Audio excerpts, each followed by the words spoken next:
All right, good afternoon, and for those that are just joining us, welcome. We appreciate you being here and appreciate your participation and your input.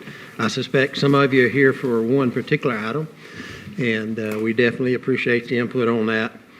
I've asked, we finished the budget workshop, and but as we begin our regular meeting for August 3rd, I asked Mr. Martin to lead us in our prayer and Mr. Thomas to lead us in the pledge. If you please stand. Glad to see everybody here tonight, and join me as I pray. Dear Lord, we want to thank you for this day. We want to thank you for the rain that you brought us, and we thank you for this crowd, and we thank you for Gilchrist County, dear Lord. It's a wonderful place to live, and we ask, dear Lord, that you guide us and the decisions we make, that it would be something would be best for the community and best for the citizens, and would also be pleasing to you in what we do. So we ask that you be with everybody here tonight as we talk amongst us about the items that are on the agenda. We also ask, dear Lord, though, as always, that you lay a special hand upon our police and our firefighters and our soldiers, dear Lord, and all the politicians in Tallahassee and Washington, D.C., and here also, dear Lord, as we make decisions, let us go to you for guidance and direction and what we should do. And so we just, again, want to thank you for the blessings you've given us, and just help us have a great meeting today, dear Lord. We ask all this in your wonderful name. Amen. Amen. Address the flag. I pledge allegiance to the flag of the United States of America and to the republic for which it stands, one nation, under God, indivisible, with liberty and justice for all.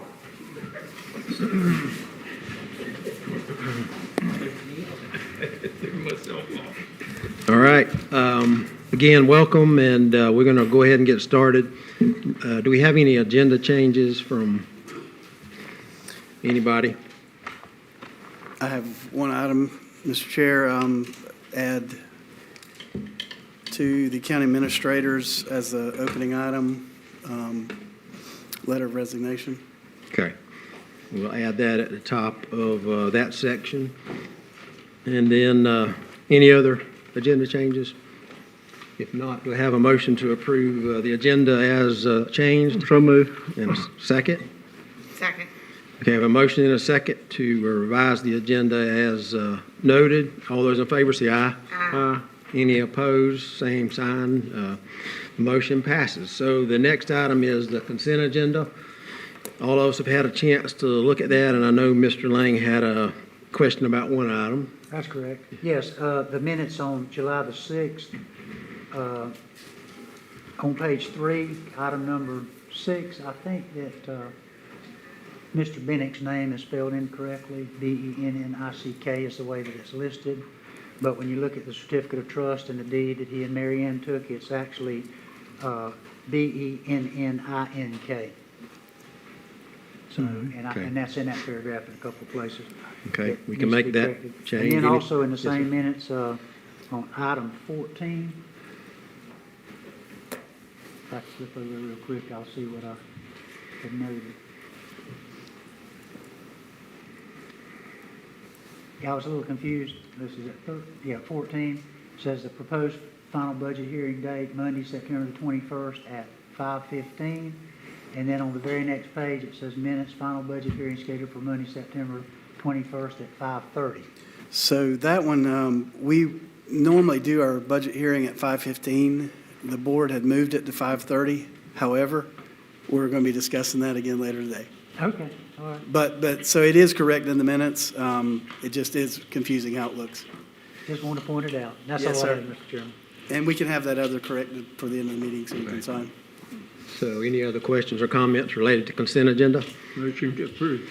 Okay, got a motion Second. and a second to approve the consent agenda as presented other- with the changes? Yes. One other item, just as a note, the Locklear invoice is final payment. That's for the engineering and architecture for the Ag Extension building. Okay.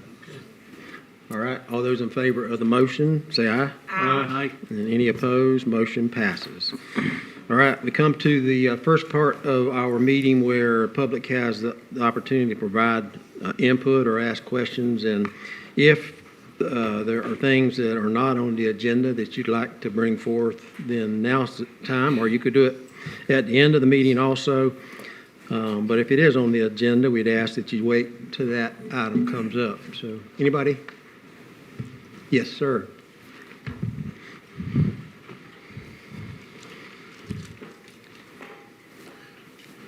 It says here to please speak into the microphone. I Yeah. talk loud as it is. Anyway, my name's Ray Rauscher. I live over in Rock Bluff. I am against AI data centers. For anybody in the building here that doesn't know about it, you can go on your computer and find out. The data centers put extreme stress on the local environment and the water aquifers. Every state that they've been in, they have caused extreme damage to the local aquifers. Their discharge is harmful, and what they put back into the air on the evaporation equipment is harmful to the atmosphere. So I just like everybody to do your homework. Excuse me. Look on your computers. You can find out what these things do. I believe they're horrible, and we've been all this time without them, and we really don't need them now. Yeah. Thank you very Thank you, much. Mr. Ray. Can we adjust you're getting some feedback on the microphone? Y'all are trying, I can And it's, tell. Yeah. Anybody else want to? Not at this point. All right. So constitutional officers, we have some in the audience. Anybody want to come forward? Not at this time. Nope. Thank y'all for being here.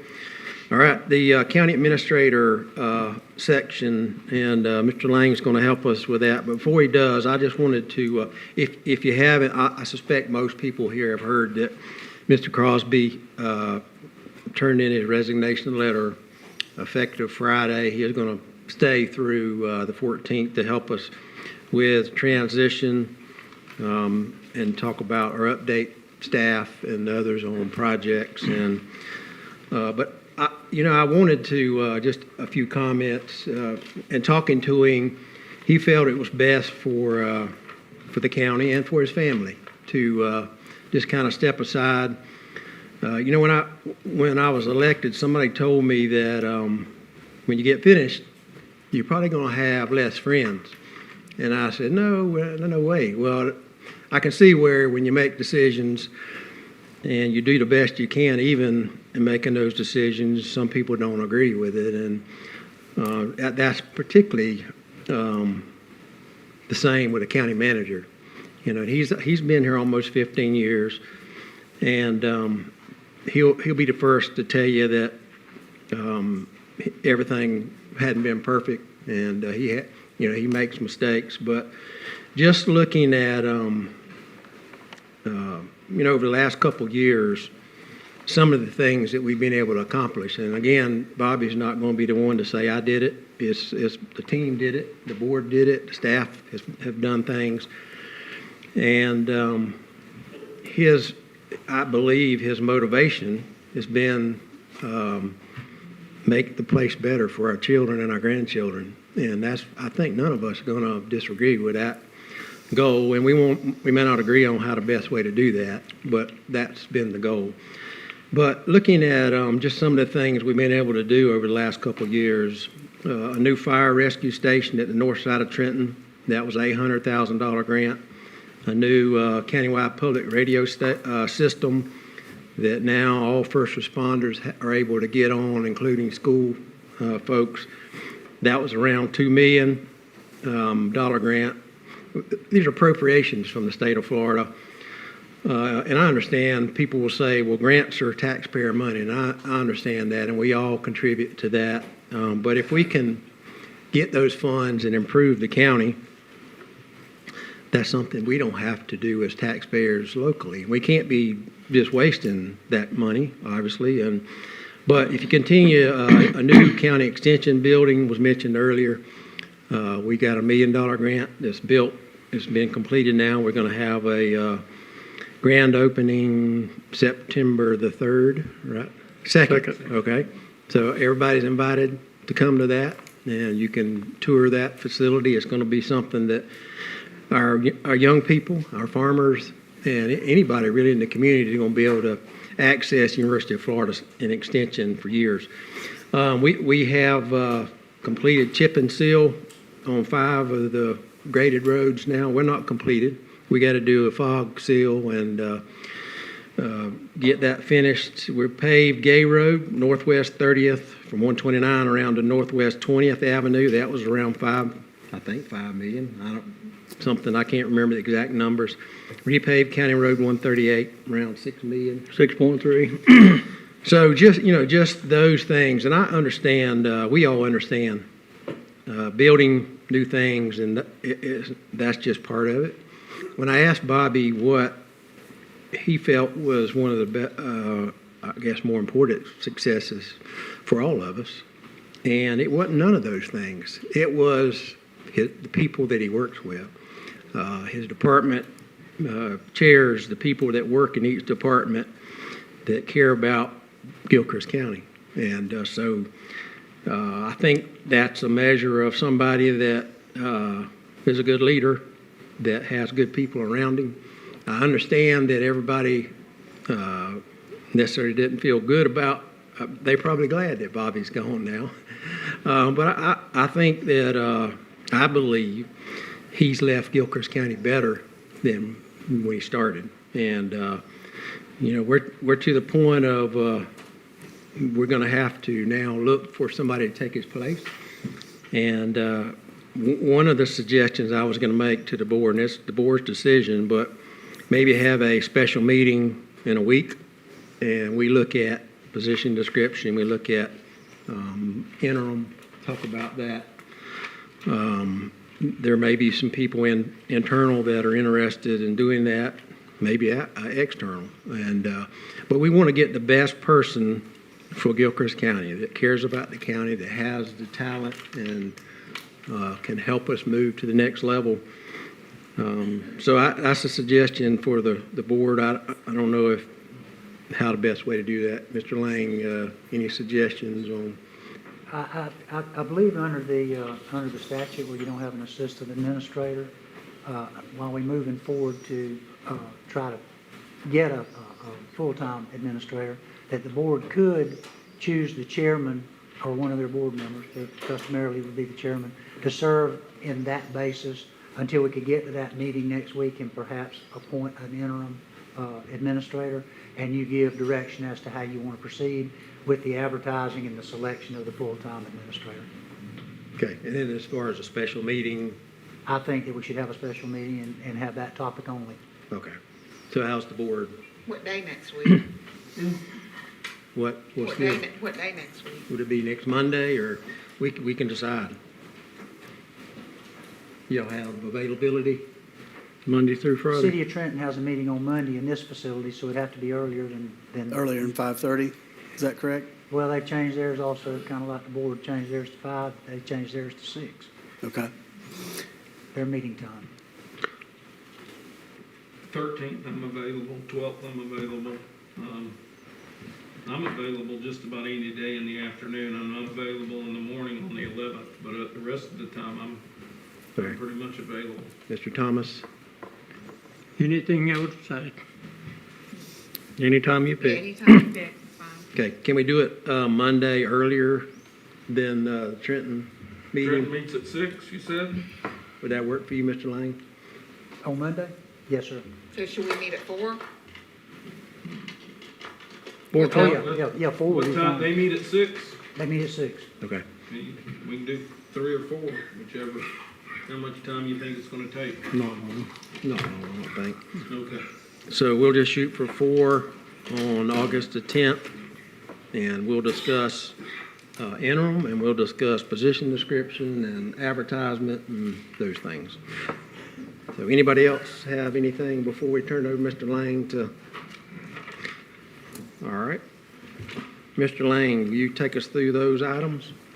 I'll be happy to, Mr. Chairman. I was asked to present several items that have come to the county administrator's attention. The first that we have up was a request from the, I believe, the Homeowners Association, RB's Oasis, that was requesting that the board consider reducing the speed limit on several roads that are listed on the screen up there in the RB's Oasis subdivisions to 15 miles per hour. And customarily, you would vote to have me proceed with that, and then we would advertise and bring an ordinance back to the board for final approval on that. So Okay. that's the first issue that was before us. I think there's a map right under that, Caitlin. Yeah, there it is. And basically, it's the entire IRB Oasis area there that's in red. Okay. Any questions from the board or comments? Ms. Dawn, are you aware of that? And y'all are aware of that? Oh, yes, sir. Okay. And the residents out there are all behind this? We requested it. We did, we actually requested it. Thank you. Okay. And there will be a time for public comment when you're going to consider that, if there was anybody that objected. And I think, have we been posting those, Rodney, those roads when they're changing? Those roads, just so that the public knows what you're going to do. We've customarily been posting those roads and telling them when the time certain would be for the ordinance. Okay, so you need a motion today Yes, to move it forward. that's correct. I move forward with changing the speed limit signs at the RBOs. Second. Okay, have a first and a motion and a second to change the speed limit at RB's Oasis, all those, or any questions or comments? Well, there will be an opportunity when the ordinance comes up for people to Yeah. voice their opinion if you have opposition. Okay. All right. All those in favor of the motion, say aye. Aye. Any opposed, motion passes. For the record, the request was also for a three-way stop. Was that included in the motion? Yeah, it should be. Yes, Yes. So the full request is what's being, Yes. yeah, the speed limit's in the three-way stop. Second item that's up is that a request was received by Mr. Crosby that all the newly chip and seal roads be posted at 25 miles per hour. Are you familiar with that, Mr. Thomas? Motion to approve. Okay. Second. A motion and a second to change the speed limit on the chip and seal roads. Any other comment or question? I would like to see it just because I think it'll help make those roads be smooth a lot longer than getting on them. I know everybody gets on them and they go, oh, wow, this is like a paved road, but it won't hold up like a paved road if we're doing 50 and 60 miles an hour down it. So I think if people will obey the speed limit and keep it down, those roads will last us a long time. I'm going to ask Caitlin this, but I'm going to need a list of those roads that were chip and sealed. You know, start here, so many feet. Start here, Yes, so that we can put that in the ordinance as well. Okay, we've got a motion and a second. All those in favor of the motion, say aye. Aye. Any opposed, motion passes. The administrator was also approached by Mr. Charles Townsend. We have a contract with he and his wife concerning the rock from the rock pit. And he has requested that the price be increased from $10 per load to $15 per load. And what that would require is that we would have to amend the underlying contract to affect that if the board chose to proceed with that request. Okay, we did discuss this a little bit in the budget workshop, but for those that are not aware, we do get rock from Mr. Townsend. The county uses it. We have employees digging and crushing and at a much reduced price than what we could buy it for. And so, I don't know, anybody got any other comments or questions? I'll make a motion that we do it. Second it. Have a motion and a second to approve the increase for the rock, Mr. Townsend. All those in favor say aye. Any opposed? Motion passed. We do mine our own. We have equipment and everything, but still, the last time I bought a load of lime rock, it was $250 a load. So if you can get one for $15, even though we mine it, that's pretty good It And might you be know, more that, than that. that started out with his father, with Mr. Clyde Townsend, and he and his wife, assumed that property when Mr. Clyde passed away. the underlying contract that I have, the Lime Rock extraction lease, is dated 2014. And I think we made a modification of that to replace Mr. Clyde with Charles and Barbara, but the price stayed the same. It was $10 in 2014, it's $10 today. So that's a long period of time without any increase. Yeah. The last thing that was on the list, unless the board has something, is that the town of Bell is requesting that they be added to the authorized users of the county fuel item, and they'll be billed, I guess, on a monthly basis, the same as Trenton and any other entities utilize the same. And I don't think there's a great deal of paperwork you have to have except permission from the county commissioners, and then, of course, I'll take it back to the town of Bell, and if they grant permission, then they can start using it based on what Mr. Thomason tells them they need to do, so that y'all can keep up with that. Motion to approve the request. They will be issued like a fuel card, and it'll be billed to them. I can't address that, Mr. Langford. You'll have to ask Rodney, Mr. Thomason. to separate that out, Yeah. they'll be issued like a Mr. fuel Garman's card. Finance director, Wesley Roberts takes care of billing all of the fuel. Mhm. Ms. Joyner gathers all of the reports from Rodney and them, from the fuel, what do you call it? Depot. Yeah, the item, depot, whatever you want to call it. And they give it to us every month, and then Wesley prepares the bills and sends them to whoever is supposed to receive them, and also we do journal entries so that we allocate those costs to each of the various funds that are utilizing those assets. Mr. Lang, I can't remember, do we have an agreement with the city of Trenton for that? Yeah. So you'll bring back an agreement for Bell as well, I guess? Okay, we did adopt that motion. I don't Did- think so. Made the motion. We made a motion and got a second? Did we? We didn't. Oh, okay. So we had a motion. Anybody want to make a second? I'll second it. And any other discussion or comment related to that? If not, all those in favor of the motion say aye. Aye. Any opposed? Motion passes. I do have one question. Rodney, when you get back to your office, can you check and see if we have an agreement with the city of Trenton that I can utilize for the city of Bell? It might have been a motion in second passage. I'm not quite sure. Thank you. That's all I have, Mr. Chairman, on behalf of the county administrator, unless you have something. Any other questions for him on that? We're going to move on to attorney report and resolutions. Yes, sir. I have a resolution before you.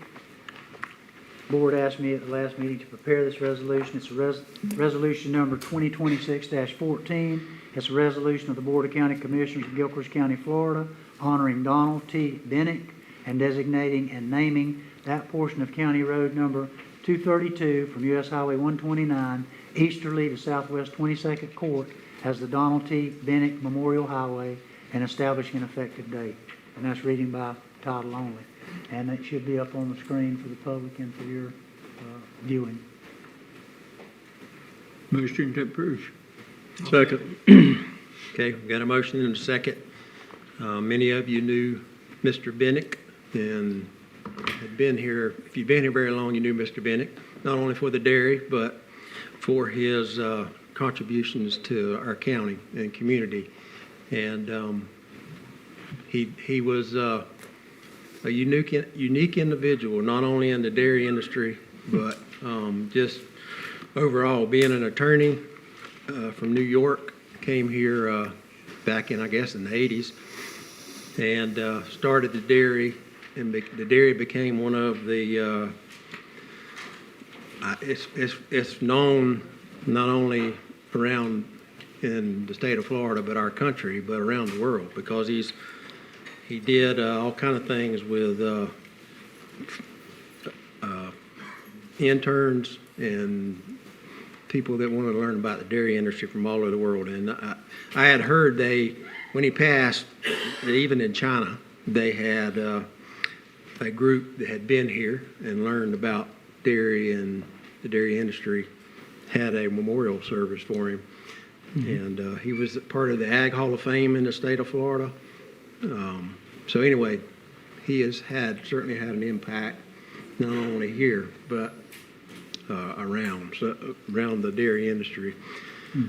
He worked a lot with our FFA people too, Yep. and animals. He worked a lot with the University of Florida, did a whole lot of research and studies and all with them. And even at his memorial services, there was one of his guys that he worked with that he taught a lot about the dairy industry, flew all the way from Africa to come over here to his memorial service and spoke on his behalf. But yeah, he was a good person for Gilchrist County. And he worked a lot with the schools. He's the one that brought the first technology into Bell High School. And he did a lot of, his genetics research was just phenomenal. And then he did some very, very kind of off the wall things to try to control flies and try to control things and things that people hadn't done before, and some of them worked and some of them didn't. But he did research to see if he could make it better. Well, we included that he had made substantial contributions to the dairy industry, both locally, statewide, nationally, and internationally, and the Gilchrist County as a whole. We also, I just want to point out that this will be a memorial designation, but it won't affect the 911 designation or the actual road numbering, similar to the ones that you've done in the past, and that a copy of this resolution will be spread within the minutes of Gilchrist County, and then we'll designate it with a memorial sign for that length of roadway. And it's especially appropriate because it's right across the street from his home place and at the first dairy that he opened here in Gilchrist County. Okay, got a motion and a second to approve the resolution to honor Mr. Bennick. All those in favor, say aye. Aye. Any opposed? Motion passes. All right, I think it's about time for our first time certain. It's 5:14, and I think we're supposed to begin at 5:15. There'll be a budget amendment and resolution 2026-12, and Mr. Romans or Mr. Newton. I am Okay.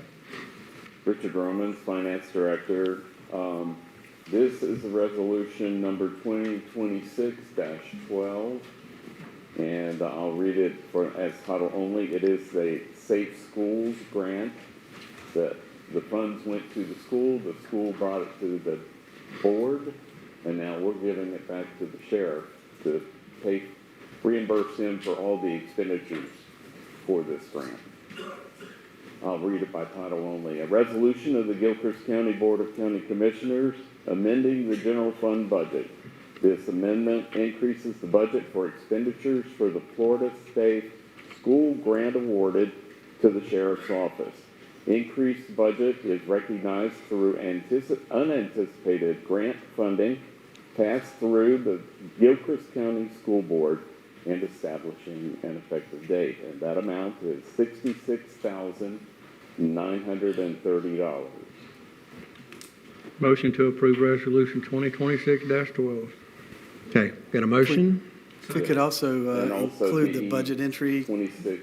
Yes, the BE, yes. Okay, got a motion and a second to approve resolution 2026-12 and budget entry 26-003. Any questions or comments? I'll second. Yep. All right, all those in favor of the motion, say aye. Aye. Any opposed? Motion passes. Thank you, sir. All right, go back to our agenda, and we're at, I believe, Mr. Lang, do you have anything else? No? That's all I had. Mr. Newton? Thank you, Mr. Chair. First item on my report is a budget recap. We're a little over 80% through this fiscal year. And this report runs through July 27th of this year. So in the general fund, we've had year-to-date expenditures of just over $24 million with revenues of just under $25,759,000. In the fire department, we've had year-to-date expenditures of just over $1 million, $1,045,000, with revenues of $1,362,000. In the road department, we've had year-to-date expenditures of $2,191,000 on revenues of $2,500,000 and almost $30,000. Road department is running fairly close to where we are in the year, but they are currently under revenues expenditure-wise, and as well as where we should be year-to-date. Moving down to EMS, we've had year-to-date expenditures of $2,555,000 on revenues of $2,417,000. As we've been bringing in every recap, EMS is continuing to run high on expenditures. It's been under the revenues, but we've now exceeded revenues year-to-date, and we're currently above where we should be for the year in EMS. Solid waste, we're at $980,000 on revenues of $1,300,000 and almost $46,000. Year-to-date, we've expended basically right where we should be year-to-date, but we are actually below revenues by a fair amount, so in pretty good shape there. In Otter Springs, year-to-date expenditures are right at $390,000 on revenues of almost $97,000. We all know Otter Springs, we had a lot of expenses when we took over the facility to get it back up and to the shape that we wanted it to be in, and revenues are starting to finally come in to help cover those expenses. If there's any questions? If there's no questions, we'll move on to the next item. So, related to EMS, the being ahead of schedule on the budget, is that mostly overtime? Yes, sir. Just about the vast majority of where we're exceeding would be on overtime. Which is driven by calls? And, Correct. Okay.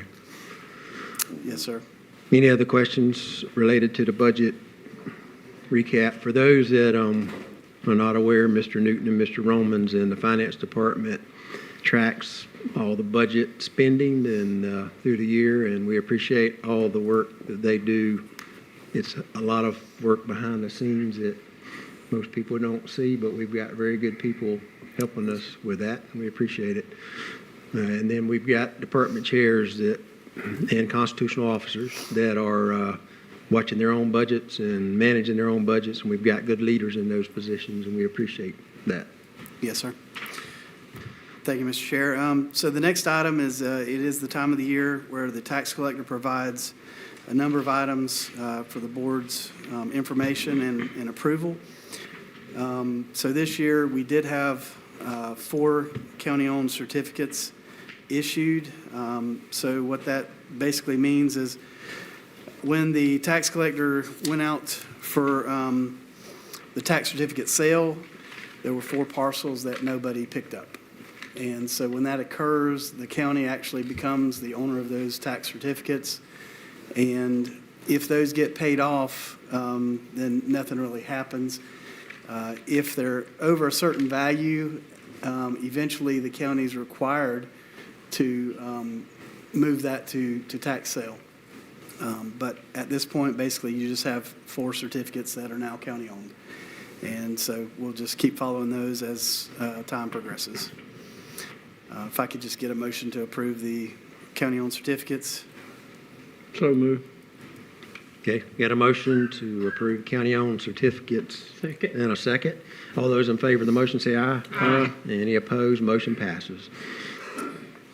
The next item is the recapitulation and recapitulation of errors and insolvencies. This is basically a report that he has to provide which shows total number of corrections for the year, if there's any insolvencies or any litigation. This year we had about $268,000 in corrections, and the total was $273,954,000. If I could just get approval to accept the recapitulation report. So moved. Okay, got a motion, and do we need a second? I'll second. And a second. All those in favor of the motion, you don't have any hard questions for Mr. McElroy? We could, is he still here? No, he had to leave, okay. We're going to put him on the spot, but he left. He's doing his work. We appreciate it. All right, we got a motion and a second. All those in favor of the motion say aye. Aye. Any opposed, motion passes.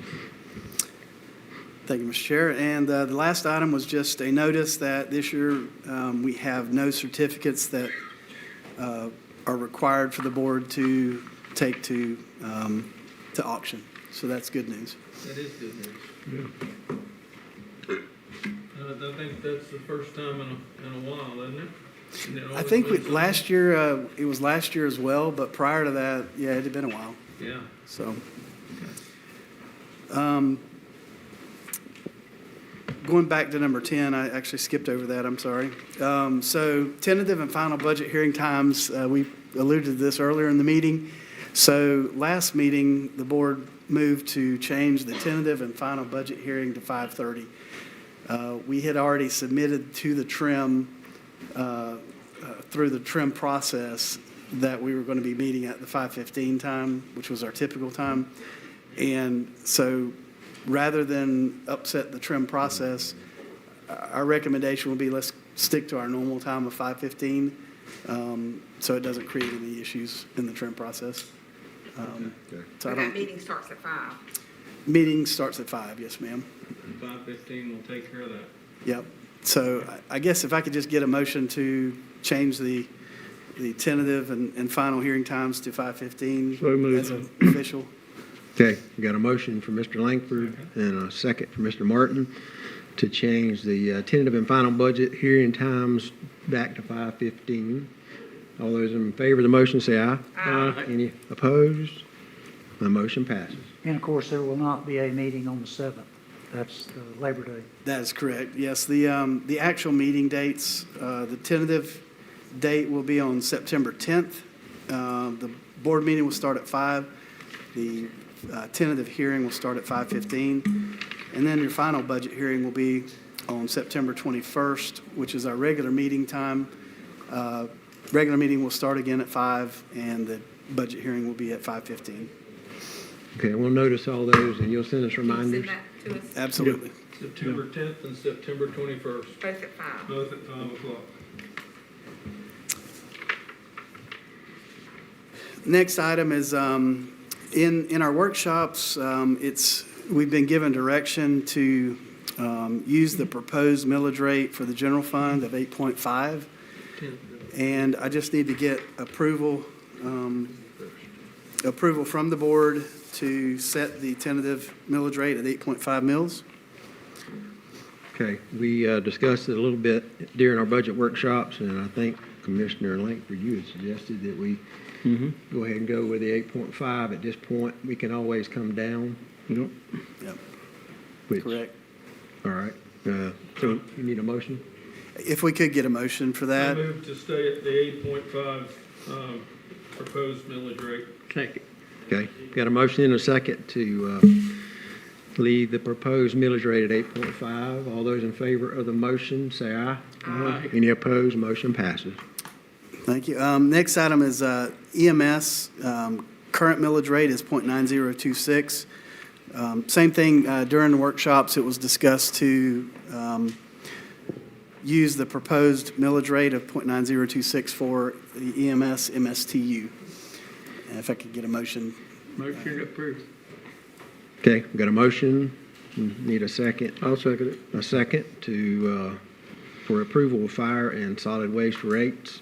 Any questions or comments? Not. All those in favor of the motion say aye. Aye. Any opposed? Motion passes. Was that motion for fire and solid waste? Yes, sir. Okay. So we're doing fire and solid waste at continuation rates? Yes, sir. Okay. Very good. Somebody in the audience can't hear us. So we are having difficulty getting the volumes higher without squelching, but we will do our best to try and increase those some.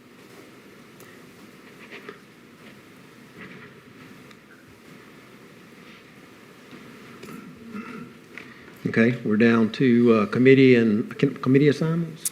Yes, sir. So we have an RFP bid response that's coming in this Thursday, August 6th.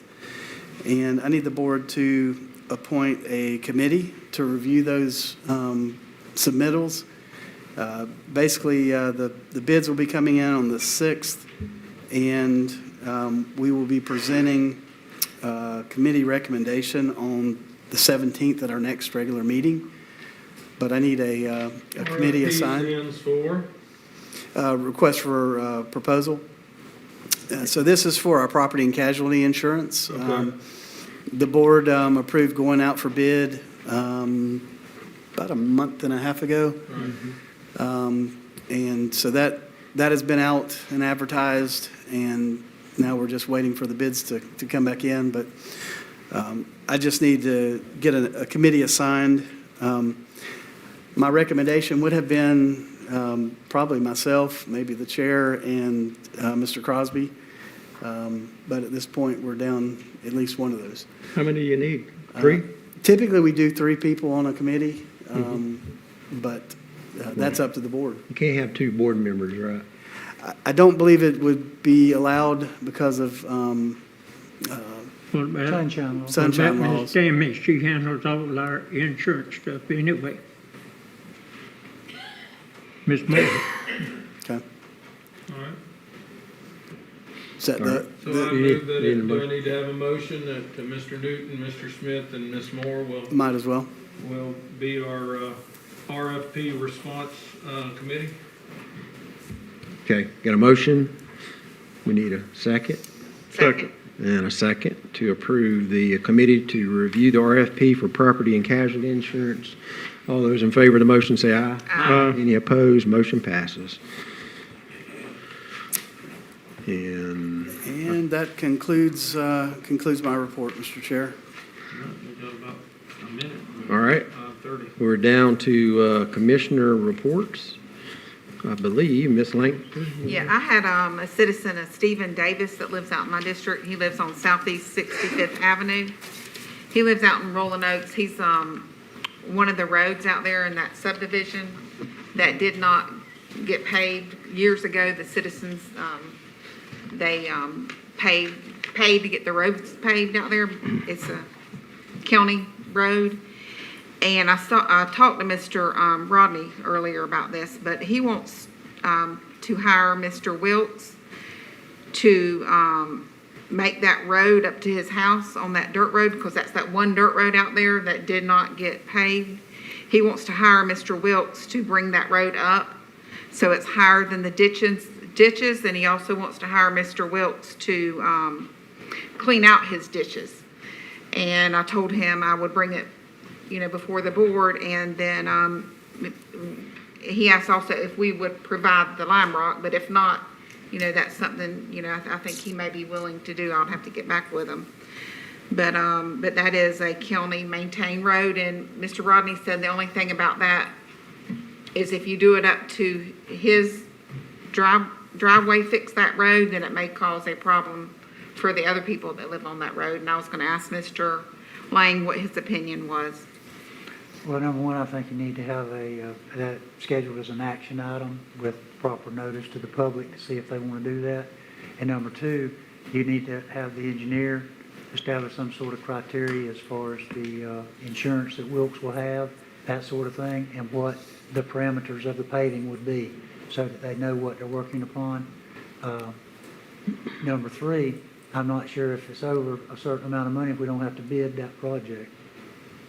If what now? If it's over a certain amount, we have to bid But the he wants, project. even if he wants to pay for it? I think so. Okay.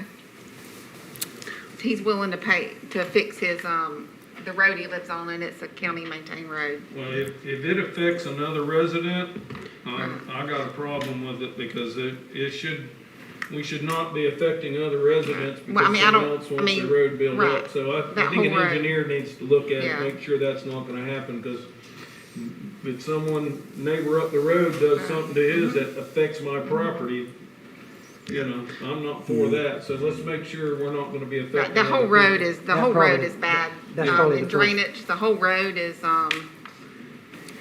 awful. Yeah, Anytime. I agree, and anything would help, but if we do something Right. and it makes it worse Right. for another resident, Then it's gonna be then right. I know.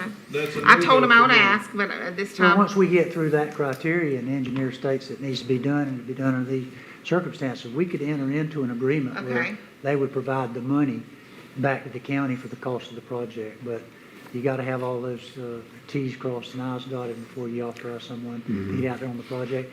Not the least of which is how expensive that's going to be.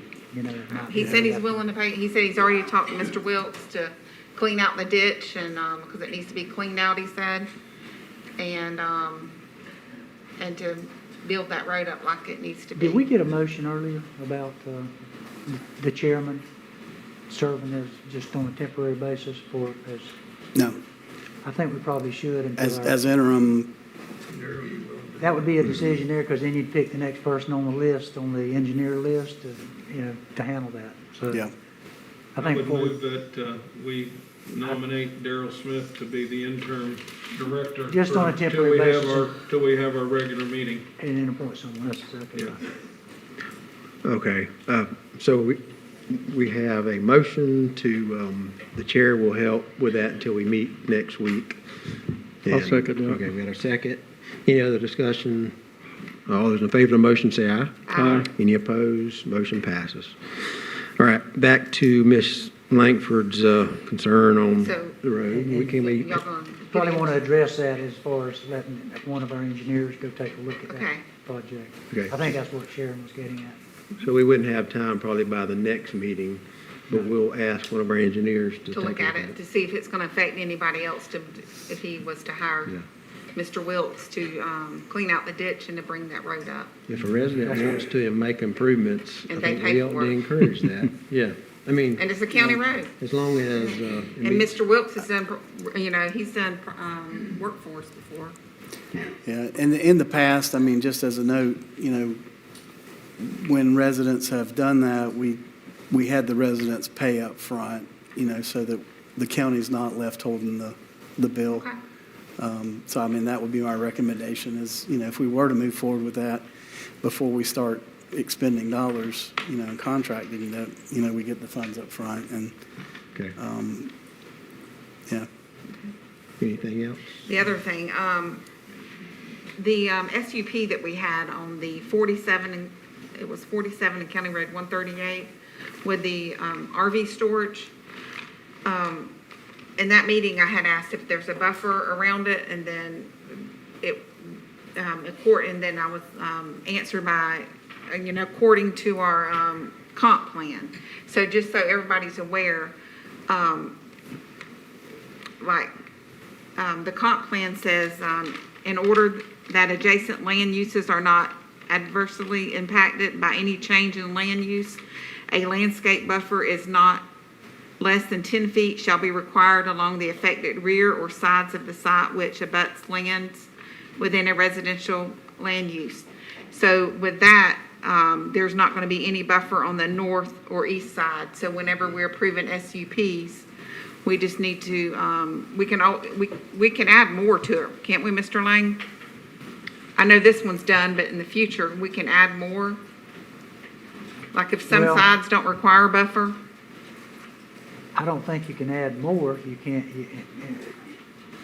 they can agree to add more Okay. when you're in the approval stage, but it is what it is in your land development code as far as what the Okay, buffer is required. That could always be a question you could ask, and we've done that in the past. Because this person was concerned about it being an eyesore, he said, because he had questioned me before about the Pine Straw Place on 340. And, but based on our comp plan, it says if there's, nothing adjacent, then we don't have to. I was just making sure everybody was aware of that. Okay, Well, I think almost always if it's a commercial usage facing a residential usage, you're required to do at least 10 feet of landscape buffer. But then I was told a highway, then that separates it then. I don't do the planning anymore, so that might be That was what I right. was told. Okay. I just wanted to make sure y'all are aware of That that. might be their interpretation, is what I'm saying, of the Yeah. planning. okay. Anything else? Mr. Langford? Yeah, I have a couple of things. The food court up there at 340 and 47, they started construction on it today. Okay, So they started working on I it. wondered about that. Yeah. I also attended the FACT conference down in Orlando, and Florida Association of Counties did, and attended several classes. One of them was on AI, which was very informative. Me and Commissioner Martin sat in that class, and they did a presentation that was amazing how it works, and that's probably something that we might want to look into. It might be something that we want to investigate and initiate. The example was a guy was cleaning out his garage, and he called the county department, and AI, of course, answered the phone, and it sounds just like a human talking. And he said, I'm cleaning out my garage and I need to call for a pickup, garbage pickup. And the AI said, okay, I've got that scheduled and such a date, such a time. Anything else? And he said, yeah, I'm getting rid of a couch and I'm going to set it out by the road. Can I get that picked up? Yes, sir, we'll take care of that right now. They scheduled that. Anything else? I got some hazardous material, got some old oil and gas, stuff like that. Well, that's a different department under a different situation, but I'll schedule it for you. He scheduled it. It was just like talking to a person, basically. It was all AI, 24/7, 2 o'clock in the morning, you can schedule that. I mean, it was pretty neat, but that's what the world's coming to, whether we like it or not. So We talked a lot about AI. just a comment real quick, because there might be a question. The board has agreed to a 1-year moratorium while we look at how we might strengthen our local planning ordinances. And so we're in the process of doing that. I think we would come back in And I a future. spoke to our planning department, to Mr. Taylor. Okay. To look into that for us. Yeah, so before anybody understand, lots of people have concerns, and so we're going to continue to look at that and also get advice from our planners on what our plan shows. That's my next subject. Okay, go ahead. I also attended a class on Senate Bill 484, which is data centers. And I've been doing a lot of research. The biggest one is in Loudoun County, West Virginia. 80% of all internet services, whether it be your cell phone, your computer, your tablet, whatever goes through Virginia, worldwide, not just United States, but worldwide. For 15.4 square miles of data centers, 152. This was all on the internet. In 2025, private companies are spending roughly $40 billion a month on data center construction. In the U.S. Census Bureau said mega projects by major AI players, which would be Google, Amazon, Microsoft, OpenAI, and ChatGPT, $40 billion today each month compared to $1.8 billion a decade ago. Louisiana has a project right now which is $27 billion, 3,600 acres, starting in 25, supposed to be finished in 2030. 4 million square foot of data space. The emerging hubs right now are Ohio, Georgia, Mississippi, Indiana, and Texas. Their projections are that Texas will surpass West Virginia sometime in the near future because they build on them as fast as they can. Current data centers, approximately 2,666 total. 1,100 operating, 1,526 planned. There's 21 data centers in the state of Florida, 4 is in Jacksonville, there's 12 operating, 8 planned. I did find out that some of the problems they're running into is your big data centers takes up to 7 years to get hooked up to the grid. So what they're doing is they're going with natural gas and they're going with diesel-powered generators. That way they don't have to hook up to the grid. They can produce their own electricity. Water was a big concern. They are designing systems now that can use reclaimed water. And according to the presentation in Orlando, they can recycle that water, reclaim it 3 to 5 years, and then they have to change it out. The traditional air conditioner won't cool a data center, not that big, so they have to use water to do it with. I did touch base with Denny George from Central Florida Electric, and he did confirm it takes about 7 years to hook one up to the grid. Now, here's the good news. There's a company out there that's doing a test on a server, basically what you would call it. It's about the size of your electrical panel that goes on your house. My youngest son brought this to my attention and showed me the evidence. They're testing it. If it proves to be profitable and good, you can pay the company $150 a month. They'll put one on your house. They will pay your light bill and your internet bill. All you owe them is $150 a month. And you could receive some possible revenue. That's in the testing stages. That would be a whole lot better than what they're doing now, but that's in the testing stage. After all that and saying all that, I think the board needs to be proactive because I'm very concerned that there's such money and power in data centers right now, $40 billion a month, that I'm afraid the state's going to do like they did us with the solar farms. They may take our vote away. If they take our vote away, we're going to get data centers, whether we want them or not. I mean, that's just how it's going to work. And they even said that we probably, anyway. I think the board ought to be proactive and look at our land development regulations, our moratoriums. If we can change some things, put some stipulations on them, how big they can be, how much water they can use. I wouldn't be afraid to say that they would even have to generate their own electricity, either put a dedicated line or something like that, not to make our light bill go up, not use up all our water. I think we also should look at some possible sites. I don't want one, but if the state said I got to have one, where would I put it? You know, and what would be the least impact on the residents? I think we need to be proactive and look at that. If we have to have it, we have to have it. Hopefully we don't. Hopefully technology will change. We can put one on our house or whatever the case may be, but they said the only way you wouldn't get a data center is if you done away with your phone, your tablet, and your internet service. There ain't too many people willing to do that because it all goes through the data centers. So that's kind of where we at right there. I know there's a lot. I mean, it's the biggest issue out there in the United States of America, really. It is. But there's a lot of information on the internet. I'll continue to track it. I'll continue to research it. I just hope that Tallahassee doesn't take our vote away because we won't have no say-so if they do. And we know what happened with the solar farms. Yep. So thank you for all that information. We are planning on having the moratorium resolution. Which is temporary. The 1st of September, while we get our planning group to give us some information, and we'll continue to do some research ourselves. Yep. And so what you've got is good, and we'll be able to discuss it the 1st of September. So anything else? We need to stay on it, though. No, sir, that's all. All right. Mr. Martin?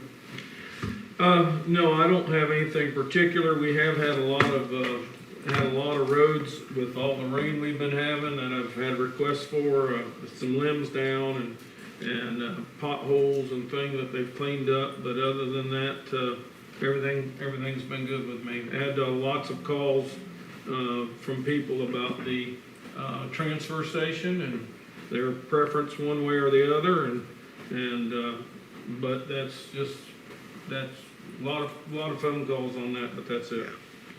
Okay. Mr. Thomas? Just like thank the road department for taking care of my calls and stuff, which have been very few, but they have done an excellent job. Yeah, I agree. Yep.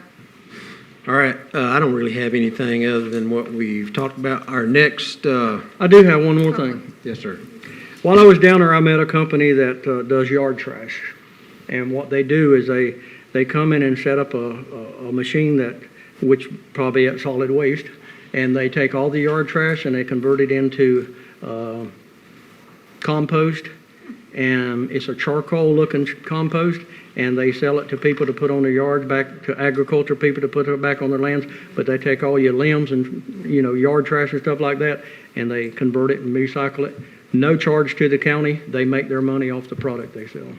And I told the guy, that we would get back with him. So he has emailed me. I'll set up a meeting with our intern county administrator, probably, or whoever that may be, and look into it a little bit deeper and give you a report on it. I think it would be a good idea to look at all our yard trash and stuff like that, not have to burn it, but recycle it.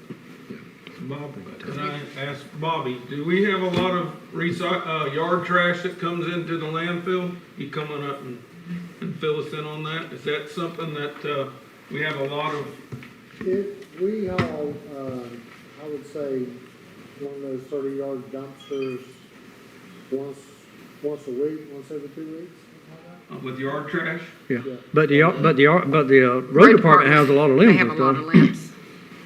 Road department has a lot of limbs and stuff that y'all are doing all the time. Don't you pretty much grind them on spot? No, we got incinerator, we got air current incinerator. Oh, okay. I know I've seen them grind some of the smaller stuff right on the side of the We road. do that with chipper shell on and right of ways.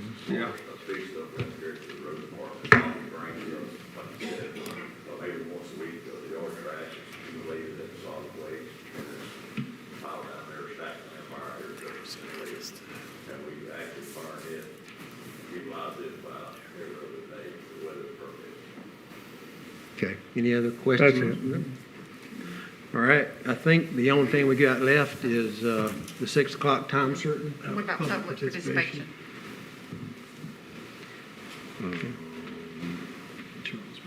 For public participation? Okay, yeah, so we do have time to, for the last public participation slot on our agenda. And as I understand it, we got Mr. Bryant that wants to speak to that. Is that right, Mr. Bryant?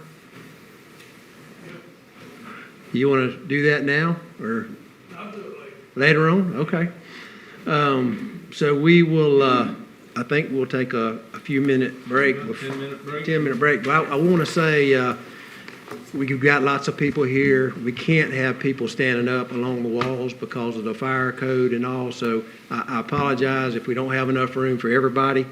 But I just ask that when we break, when we come back, we can't have anybody standing. You might not get up now, I don't know, but Can we get some chairs? Darryl, explain why we're waiting until 6 o'clock. we're waiting till 6 o'clock because we have a specific time certain that we've got to start on time so that people know what time we're starting, so.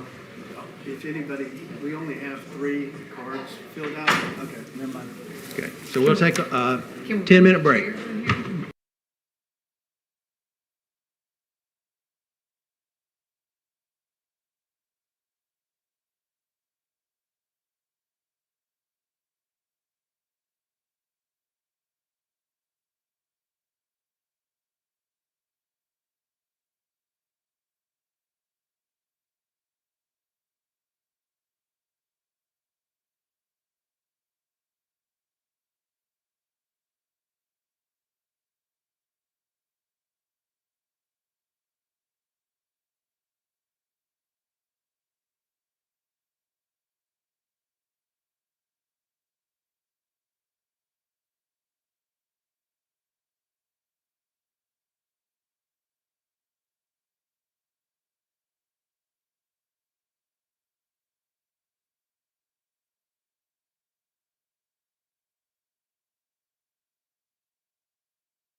Maybe not now, but she was. All right. Thank you for coming to order. We appreciate you being here. For those that are just joining us, we're looking forward to your input related to the solid waste transfer station. And I wanted to just briefly get started with how we got to this point. Some of you have been following this, some of you maybe not. And our current facility is over 30 years, 35 years. More than 5 years ago, we started seeing a big increase in the amount of solid waste we have. We started seeing major repairs that need to be made. We started noticing more traffic by the schools. And the other thing, we started this some time ago, and we started asking the legislature, our representatives, if we could get some help from the state level to build a facility that would get us through the next 20, 30 years. And I'll just say to start with, doing nothing is a lot easier than doing something. And our motivation is to do what we can for our children and our grandchildren. And I understand how important it is to you because you're here, and we all understand that. Mm-hmm. And we want to listen. We know you have concerns related to, how it's going to affect you and your family, how it might affect your home, the smells, the traffic, water quality. We've heard all that, and those are all good questions. And I'm sure you've got some other things, property values, whatever that I'm forgetting or we're forgetting. But our motivation is to have services that are as efficient as we can have for our residents. And if you were here earlier in the budget workshop, we mentioned that the way we handle solid waste is as cheap per resident as anybody around. And a big part of that is we have the remote sites, we have the compactors. That's brought to our central collection transfer station in Bell, and then it's taken on to Union County. And we're going to have our engineer, Mr. Locklear, make a presentation. Hopefully he'll answer some of your questions. I'm sure you'll still have some, you'll have input. But we're going to do our best to listen, respect what you have to say, and I ask you to respect, whether you agree with others or not, to let's try to have an orderly meeting. And, we've got these rules of conduct, and I don't think anybody's going to get out of hand because I believe our residents are that way. But we really can't have more people than we've already got in here because we'll get in trouble with our fire chief and wherever he went to. But for safety purposes, we're going to ask that you not block the doorway.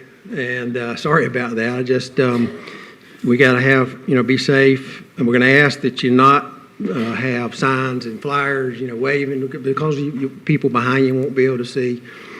No cheering, yelling, whistling. You see all that. It's up there. I'm not even going to go through all that because I believe we're going to have orderly meeting. We're going to listen to people and respect one another. But we want to come to the best conclusion we can for our residents and our children and our grandchildren. And so, let me think. What else do I? Yeah, Mr. Locklear is going to give a presentation. Then we're going to take input from those that want to speak. We've got speaker cards. We're going to ask you to hold it to 3 minutes. If you have comments that you start hearing the same thing, we're going to ask you, not repeat the same thing. But we want to hear from everybody. We're going to stay here as long as it takes to take input, and we're going to do our best to make a decision based on that. I want to say, too, up front, we had 3 properties. One landowner today decided to take his from consideration. That's Southwest 10th. So if you're here for Southwest 10th, they've already decided that's not going to be considered. So we're down to 2 properties, one up on 340 and one on 232. And That's my understanding as well. So Mr. Locklear is our engineer. He's been working with us to help us get to this point, and so go ahead, Darrell, sir. let me just interject if I could real briefly. There might be one other property offered by a citizen at this public meeting. Okay, That's what I've heard. okay. I had heard there was one other piece of property that might be, need to be Right. considered. And also, I wanted to, again, on the record, advise the board that Mr. Thomas is employed by one of the property owners, and he has filed a memorandum of voting conflict several meetings ago. That continues in effect, and he won't be participating in the selection of the particular property if you choose to move forward with selecting one of the properties. Okay. Okay? I guess real quick, I want you to get started, Mr. Locklear, but for since we got the appropriation more than a year ago, we looked at and you're going to cover this in your presentation, building at the current site.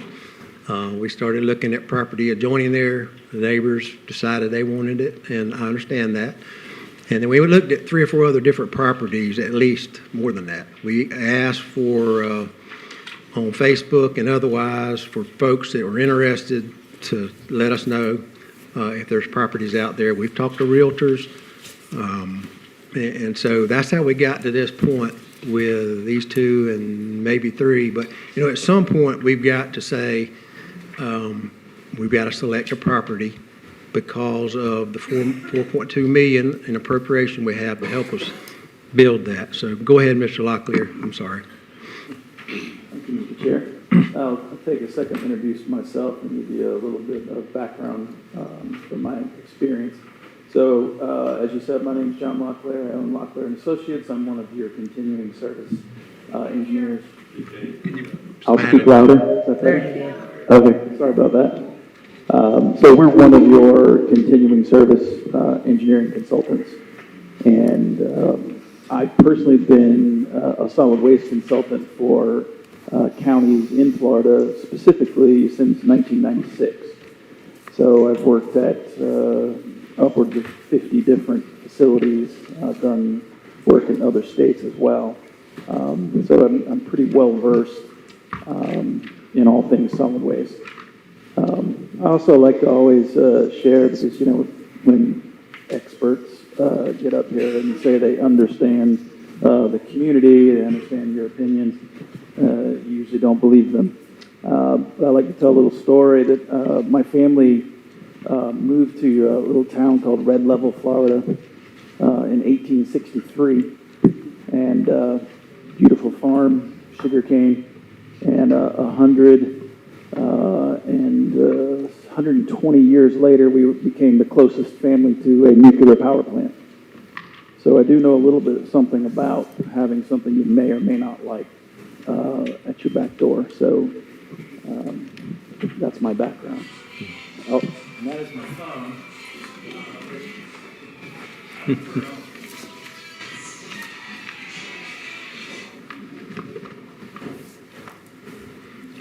Apologize for that. So with that, I'm going to go through a PowerPoint presentation. Please feel free to stop me if you have any questions. There is time at the end for questions as you see fit for yourselves or the public. A lot of this information has already been disseminated by the county on your Facebook and county website. I believe almost all of it has. So, Caitlin, if you would... So let's begin with the fundamental question of what is a solid waste transfer station. The photo you're looking at is not your transfer station. That is the Suwannee County transfer station. I chose that picture because that is more in line with what we would hope to construct, a 3-walled building like that. A transfer station is a permitted by the state of Florida, Department of Environmental Protection, enclosed building with a specialized reinforced concrete floor, and its purpose is to take smaller loads of solid waste, be that from citizens or ancillary collection sites, bring them to a central location, compile them, and put them into a large transfer trailer for hauling outside of town. As the chairman said, Gilchrist takes theirs to the New River Regional Landfill located in Rayford, to your north. Okay, Ms. Caitlin. A solid waste transfer station is not a landfill. The key differences are that you do not bury or store solid waste on a transfer station site. You are not legally allowed to. It's not the purpose of the facility. So, in fact, as I'll get to later, the waste has to be processed within a certain specific number of hours upon receipt at that facility. So, no garbage is stored there. It's also not open to the environment. What you see here is from the Hernando County landfill, and it's a well-run facility, but as all landfills, it doesn't have a building around it, whereas a transfer station does. And those are your primary differences between a transfer station and a landfill. All right, Caitlin. So how does it work? And these photos are from your current facility, and I think most residents probably know this, but for those that have never been there, you, as a resident, drive up to the scale house in your pickup truck or your car. You might be pulling a little small trailer, utility trailer. You get weighed in at the scale house. Then you drive to the tipping floor, which is the concrete floor within the building itself. There you see an attendant on the left. You unload your materials. The attendant is looking through those as required by rule. Okay, Katie. And once that material is offloaded, it then gives the operator, Mr. Bobby and his folks, the opportunity to pull recyclable materials. Here you see a whole bunch of cardboard. So if you have that in your operations, you can pull out that cardboard, which gives you recyclable materials, but also avoids tipping fee at the landfill. So you save money if you can pull out recyclable materials, metals, concrete, cardboard, whatever your operations call for. All right. And then in this case, you have a push wall, and your operators are pushing that waste. One of the things they're required to do is to what's called spot the waste. So they're spreading it out and looking at it and looking for things that aren't allowed to be at that facility or at the landfill. And they're required to take those out, segregate those, and remove those. So that's what that process is. And then you can see here, that material, as I said, is placed within a long-haul trailer. Your current facility is not super efficient in its design. You see it have the grappler basically tamping it down because your volume, you need to try to get your density good so that you get your max weight to reduce the number of trips, because that's a cost. There are better ways to do that, and that's one of the things we hope to achieve with a better designed transfer station, which will make it much more efficient and cost effective. And finally, at the end of the day, you clean the floor. And what does that mean? Well, this is a concrete reinforced floor, as I said, with an epoxy on top of the concrete. And it is drained, it's graded to go to drains beneath the floor, which then takes that liquid and puts it in a tank. And that material then, as I'll get to a little later, is hauled off-site to a permitted wastewater treatment facility. It's what's known as leachate. Any liquid, could be sparkling spring water. If it touches solid waste, it is now leachate. So, some questions I'm hoping to answer ahead of time before folks even ask is it environmentally safe, right? Landfills have long been the boogeyman, and to some degree, rightfully so. In the old days, landfills were unlined, and they got liners, but sometimes they leak, and you have groundwater issues. This is not a landfill, as I said earlier.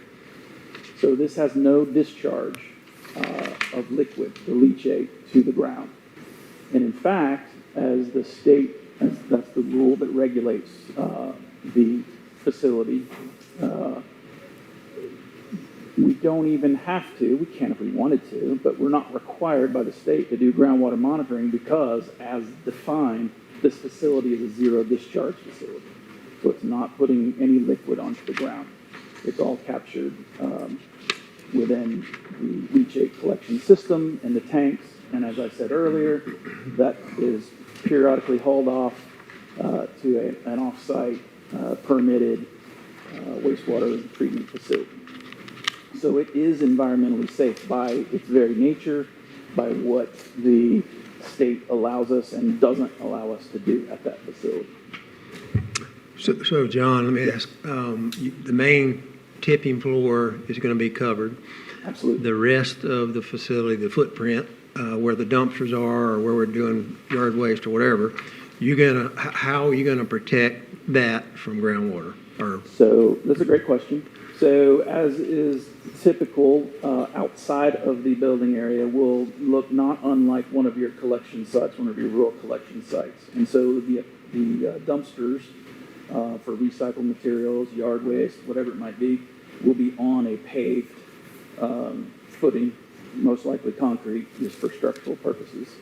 And that material that gets placed in there is hauled off. Again, it's not, that concrete keeps it from soaking down, and you operationally keep it clean. You don't let stuff fall on the ground and pick it up, so that it's non-contacting with anything that can flow off of that. So the whole facility, though, is going to be designed where it drains to a central stormwater spot? pond. Yes. Okay. Mm-hmm. That's correct. But now rainwater will be diverted somewhere else, right? We're Yes. not having to collect all the rainwater That is too. correct. That is correct. As long as it doesn't touch the solid waste that we're bringing inside the building. All right. Correct. Does the facility handle hazardous waste? No, it does not. It's not allowed to. And there's the rule reference within Florida statutes and DEP regulations. And this would be, and what the facility you have now is called a Class 1 solid waste facility. It is not allowed to accept hazardous waste. It's not allowed to accept household hazardous waste, things like batteries, oil, gas containers, things of that nature. And as I said earlier, if the spotter, the operator sees those, they immediately take them out of the stream. They store it in a special marked place that has been hauled off by a third-party contractor that deals in those materials. Now, I will say, if you go to the next slide, Caitlin, I think a lot of the community probably, I don't want to be called a liar, there are a few days a year where the county holds amnesty days or collection days. It's typically done at your transfer station. You guys typically use Alachua County's crew to come out, and they collect household, not hazardous waste, but household hazardous waste. Those things I just mentioned, oil, hydraulic fluid, batteries, some pesticides, household cleaners, things of that nature. Your crew doesn't deal with those. They don't go into the same place as your normal waste. This third party, in your case, Alachua County's Household Hazardous Waste Division, collects all of that material on those particular toxic roundup days, amnesty days, they're called different things, and takes them off to appropriate facilities. Not Class 1 landfills. They go to a specific facility for those types of materials. So you're not allowed to accept it. You have to make sure that you don't operationally, and except for those days where you have amnesty, which is handled by a professional contractor to handle those types of materials.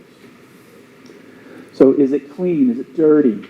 By rule and by the permit that you would have to get to operate this, you are required to perform regular litter pickup.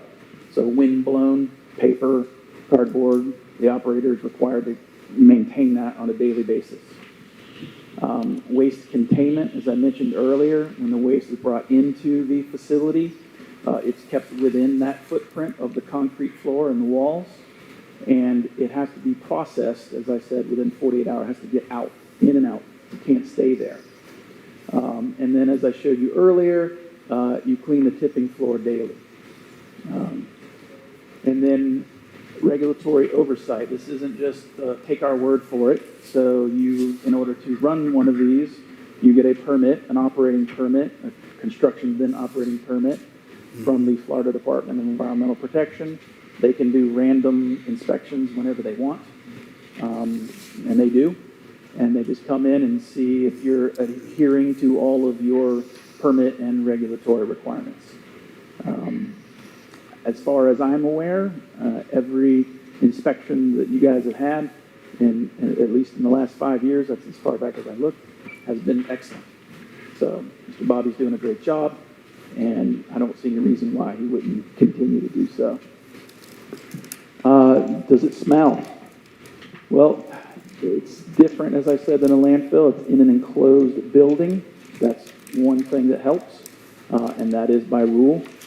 Again, I'm referencing the rate at which you must remove the material once it's unloaded.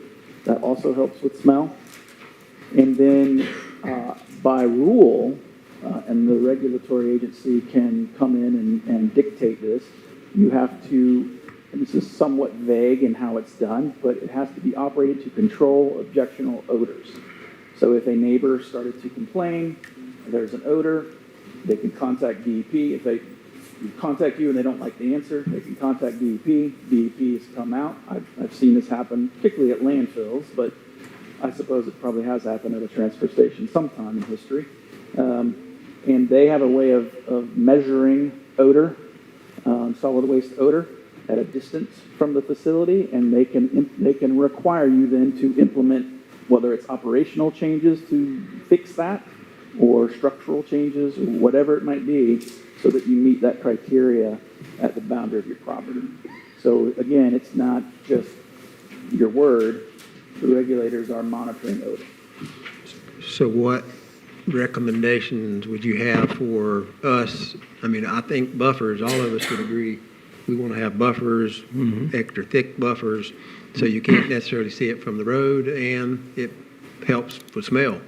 Absolutely, I would, and this is one of the things we looked at in these properties, and I would look at for every property, is the ability to have a significant buffer around the entire perimeter, visual, odor, all the above. And the other, usually the biggest reason to have an odor is poor operational practices, not processing the waste quickly enough.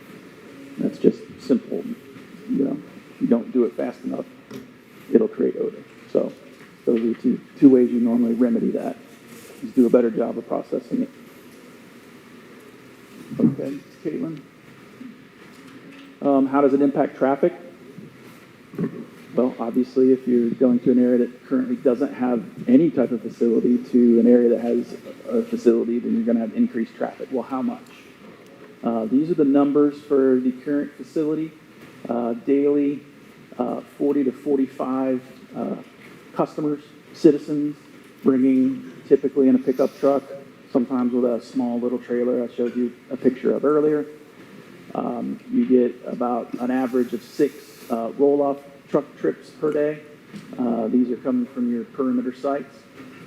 And then you get, on average, 6 semis per week, not per day, per week.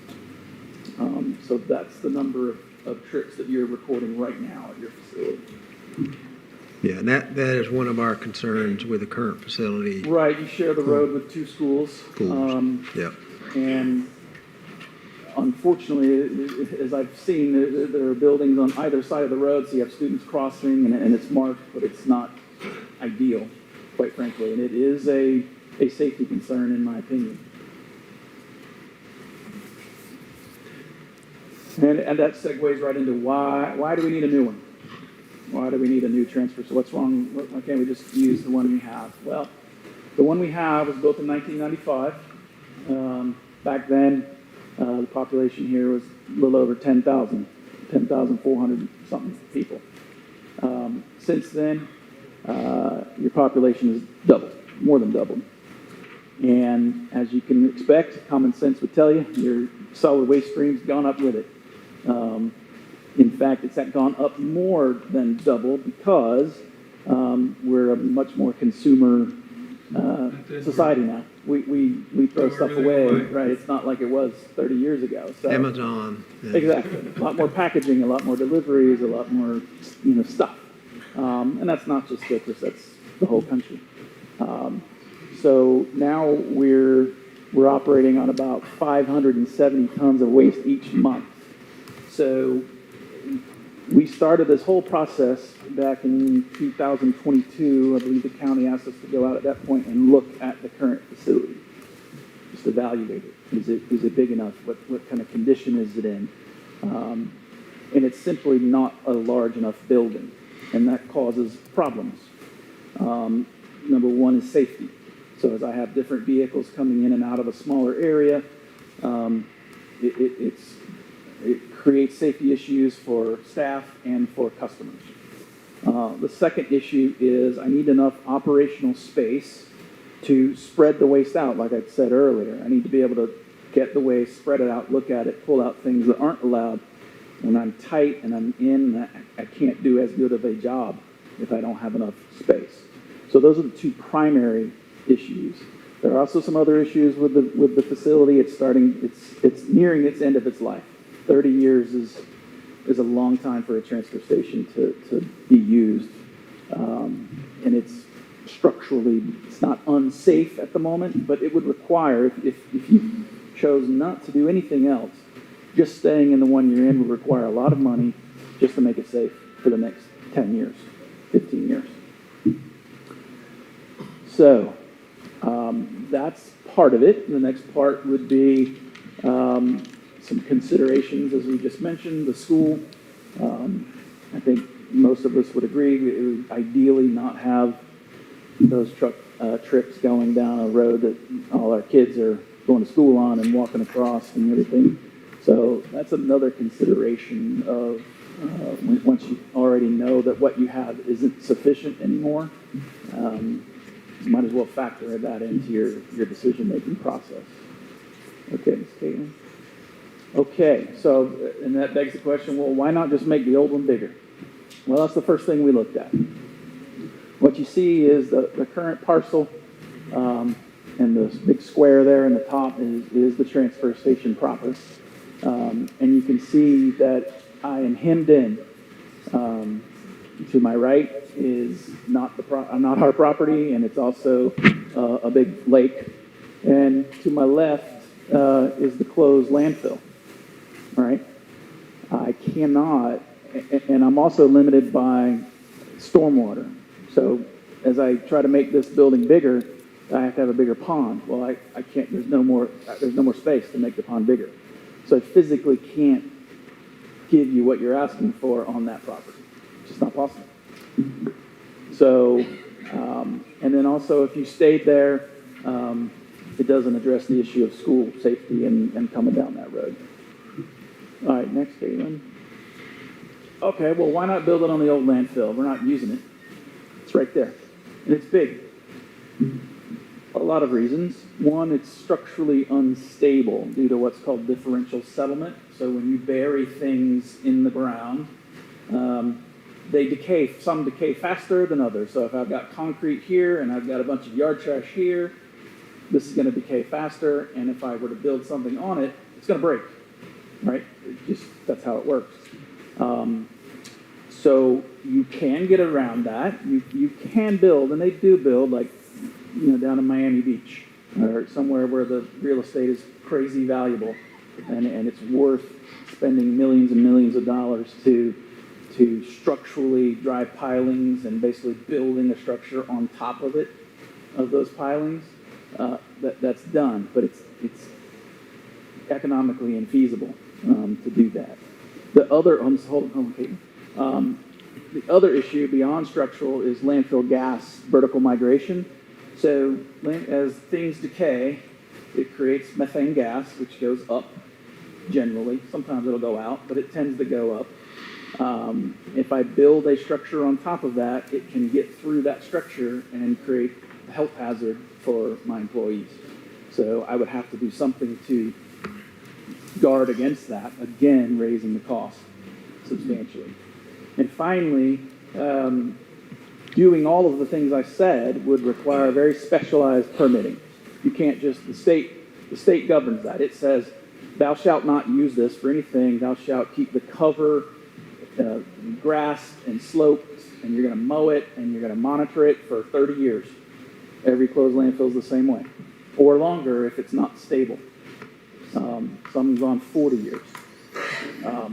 So we would have to go through a specialized permitting process if that's what you chose to do, to even be allowed to do those investigations and the engineering that would be required to use that property. So to me, that's a $15 million before you even get started.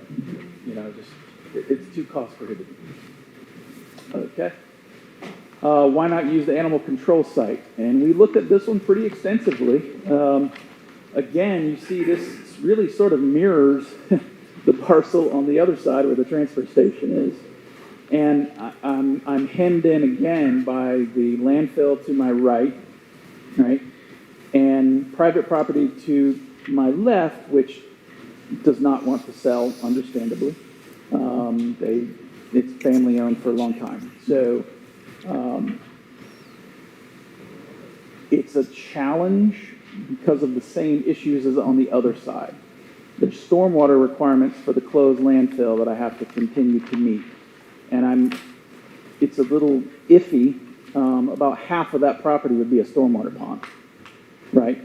That leaves me with very, very little room to, build what we want to build now, like another big one big enough to handle your current waste, much less expand in the future. So the idea is that we would design the facility that handles, projected waste for the next 15 years, let's say, but with a design that allows you to then expand 15 years from now. So you don't have to you're not in the same boat again. You can keep building to handle the future waste. Also on this property is your animal control facility. So you would be looking at the additional cost to put that somewhere else. That'd have to go away, obviously. And now you're looking at cost to site and build and permit and do all that for a new animal control. So your costs go up. And then finally, as all three of these, it doesn't address the school safety. You're still sharing the same road. So that's why you wouldn't use that site in a perfect world. Okay, and this, you have to forgive me, this was made before I found out that one of the sites the owner has decided not to move forward. You can see what I've called option A, just because I had to have a name. Up in the northeast is option A. As you go to the southwest, that center red dot is where the current facility is. And then I believe the one on the east side of 129 is the property that has decided not to sell. Other way around. Yeah. Right. So the one on the west side has dropped out, and we're left with the one on the east side. So option B. So I'll tell you what we looked at with A and B. Go ahead, Caitlin. So before you go spend money on a property, you want to make sure that what you want to build there will fit. You want to make sure it's not covered in wetlands, it's not in the floodplain. You just want to make sure it's at least on a surface level view from an engineering perspective viable site, right? And so this is a hypothetical. This is property A, as I said, up in the northeast. We sized the transfer station in yellow. We put all of the related, pieces and parts that you need to operate a facility like this on there. And then we roughly sized the pond in red, right? And the idea is, does it fit on there? Does it give you space for future expansion? And as I mentioned earlier, does it leave me with enough room to put a buffer? So there are obviously certain land development regulations that you all have that would require a minimum buffer, but you can add more. So as you can see, we could have a pretty significant buffer if that's what you chose to do around this entire property. So to go to the next one, Caitlin. So we looked at, this is the floodplains for that property. You're allowed to build within the floodplain. The only caveat is that for every acre of land within the floodplain that you take away, you've got to provide as equivalent storage of stormwater on site, right? So I'd have to say, let's say you can see on the north side of that is the floodplain. If I wanted to build it up there, I'd have to build a pond on the south the same size, basically. But as you can see, it's just that small part. We could easily stay out of that floodplain. Go to the next one, Caitlin. And then we looked at, this is wetlands of the same property, and you can kind of see on the north that little couple of blue blobs there are just at the edge of the property. Again, there are setback requirements from wetlands that we would obviously meet, but there are none on the property itself, according to the database. All right, and we'll go to B. Again, we did the same thing with Site B, is does it fit? What do we think it would look like? And does it leave us with enough room for a buffer? And again, this is just a hypothetical configuration. We can change it. It will be partly dictated by the geotechnical investigation. So I can't say it will look exactly like that. Certainly it fits. It leaves us enough room to put a buffer and for future expansion. Okay, Caitlin. And again, this is the floodplain. It's nothing on the site or anywhere near it. And the final one for this property, as to be expected, is the wetlands, and there were none shown on the property. So I don't have a dog in the race of which site you pick. You asked me, does this site work? Will it fit?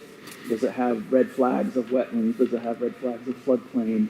Are there any obvious, geological issues that would say, whoa, hold on, that's not good? And we looked at both of these sites. Well, we looked at more. The third has gone away. But anyway, A and B meet all those criteria. They work. They fit. It gives you room for expansion. It gives you room for buffer.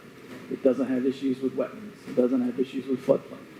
So as I've said previously to this board, this is all a preliminary. Each of these are just basically a preliminary conceptual layout. You would then go into a process where we do site-specific investigation with borings and looking at the geology and all of the factors that go into the design. So, okay, you want to skip the next few because they're that site that went away.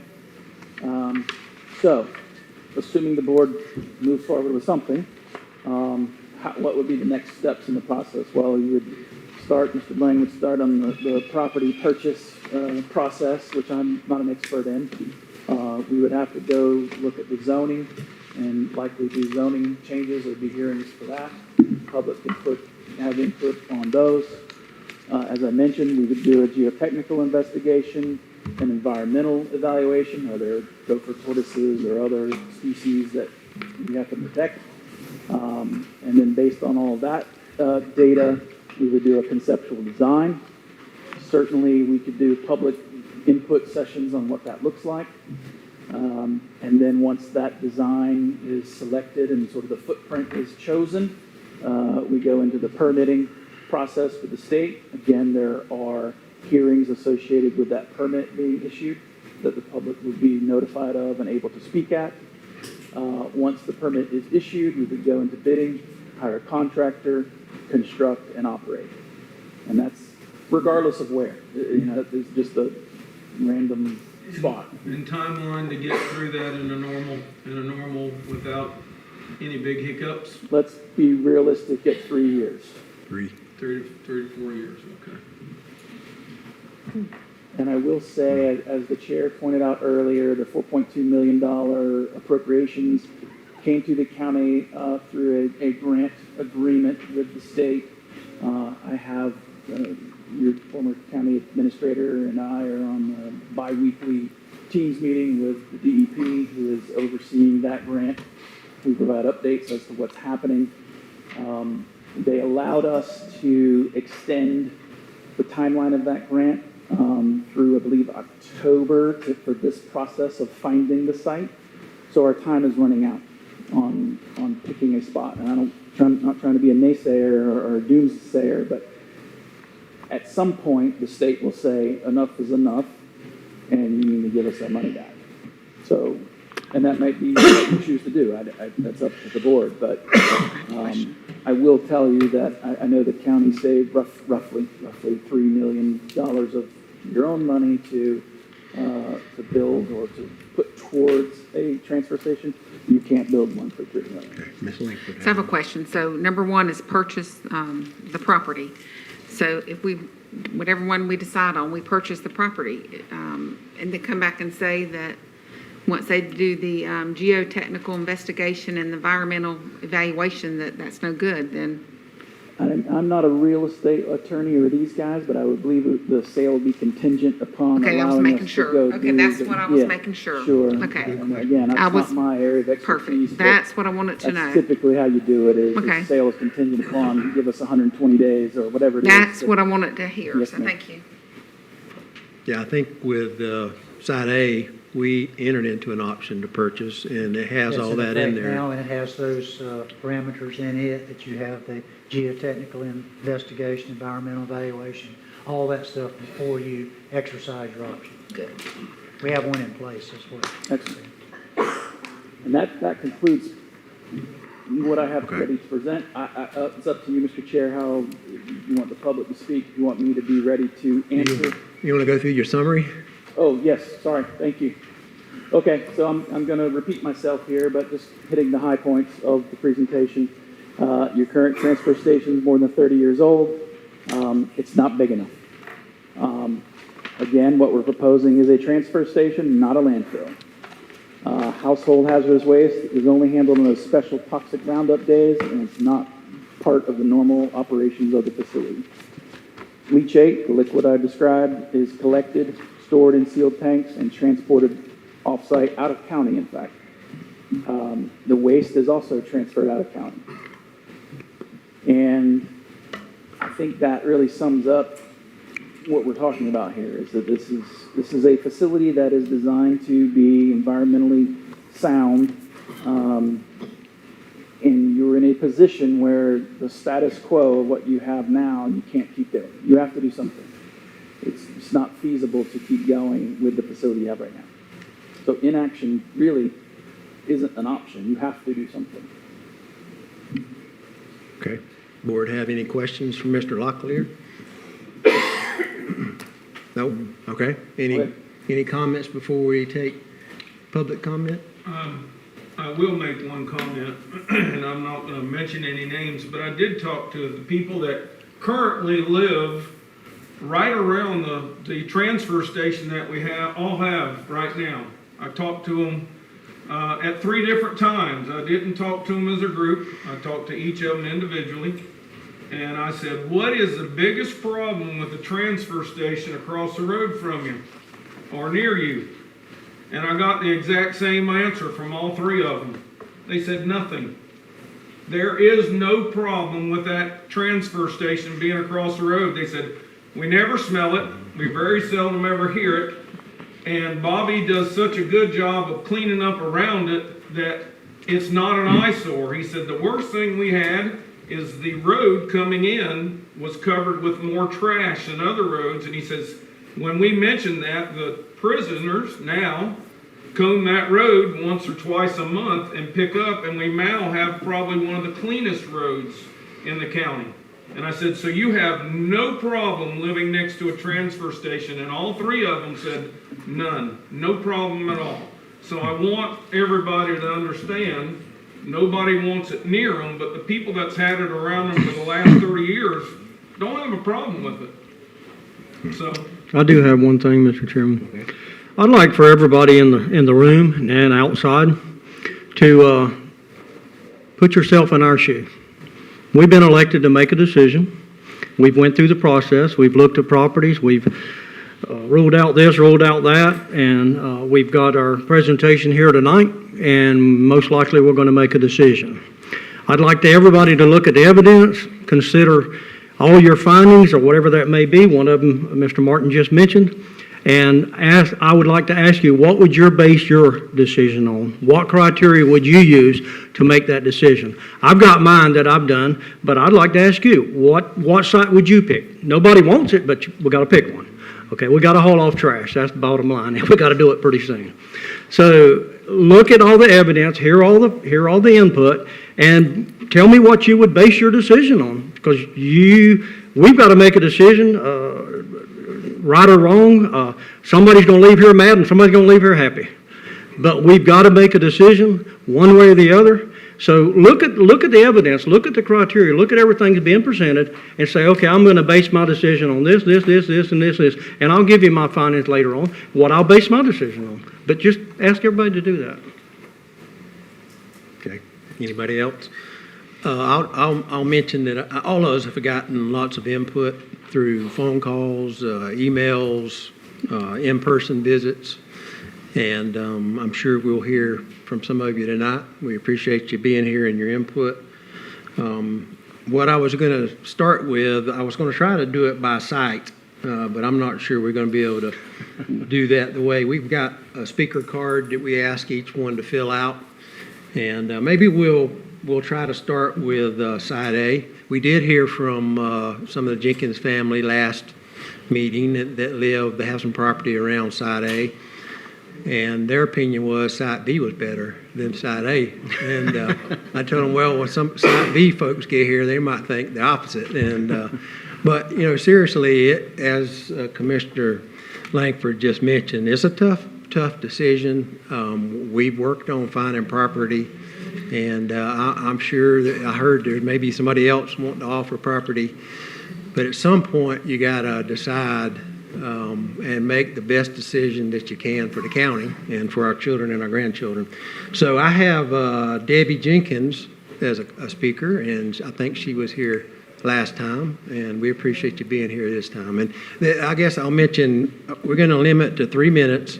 We've got a timer, and we're going to ask you to each speaker to stay on time because that allows everybody to speak. If you hear the same things related to your site, please don't come up you can come up, but we'd ask that you limit duplication.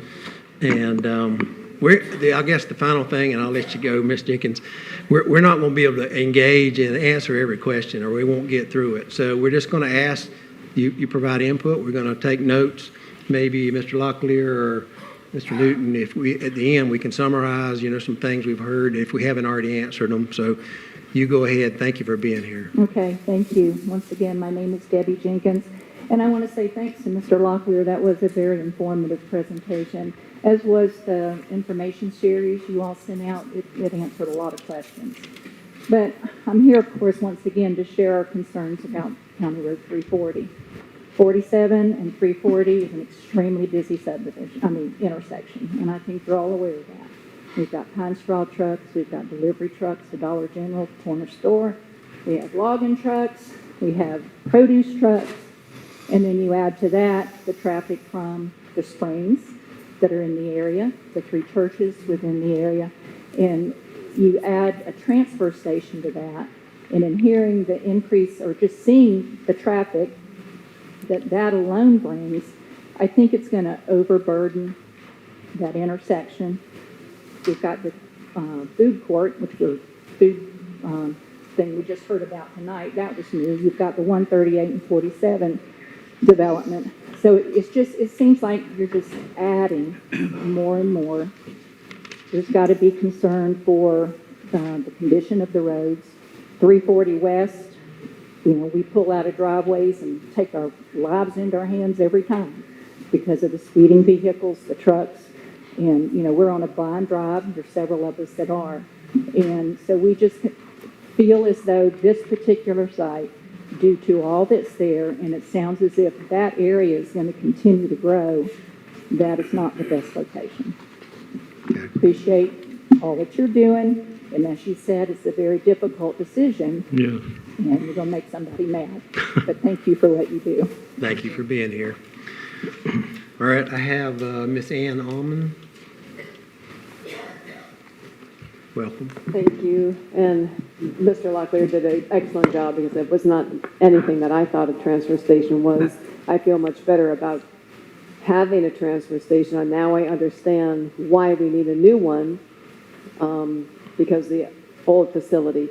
My question is, concern is also what she just said, the traffic, because I live at that corner in Appaloosa Trails subdivision, and we've already have a lot of traffic. And also, my other concern is, what are you going to do with the old transfer station property? I mean, you're going to have more property, and the county's going to go buy more land. I understand you've saved money and you got grant money and everything, but I have a problem with government going out and buying more property when you got this land that we already have. So, I mean, you answered some of those questions, but what are we going to do with the property that's just sitting there?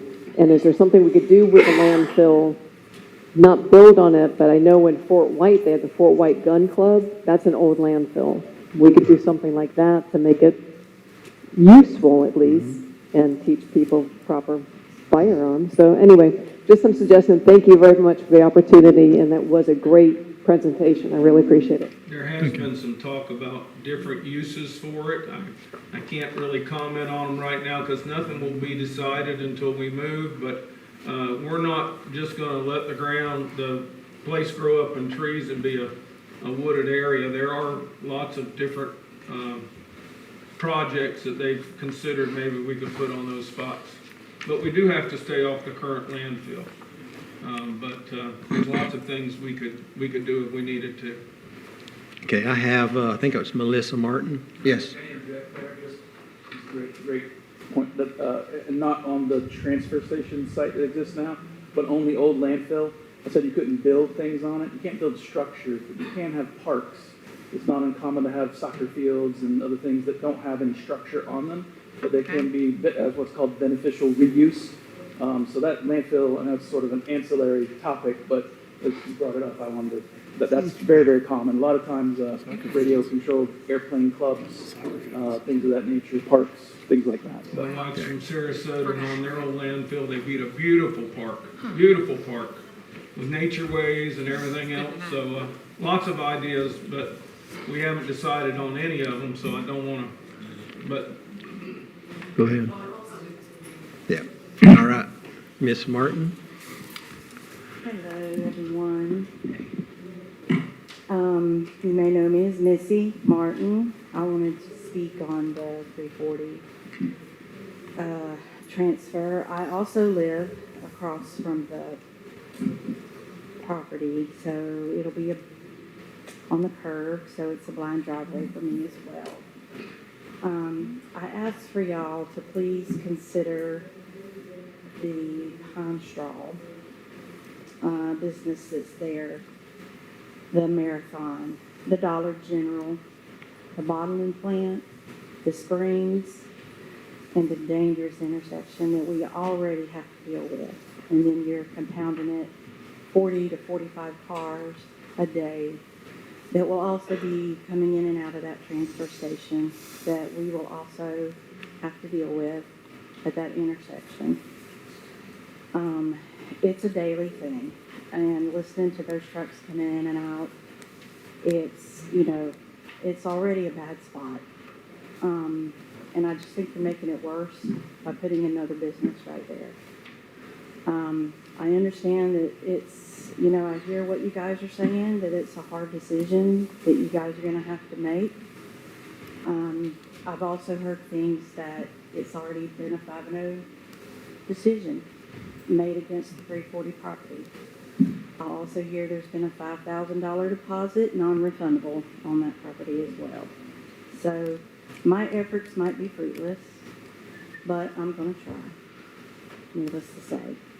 I just think that, it should be thought about a little bit more. I think it's just on the curve like it is. It's a bad place.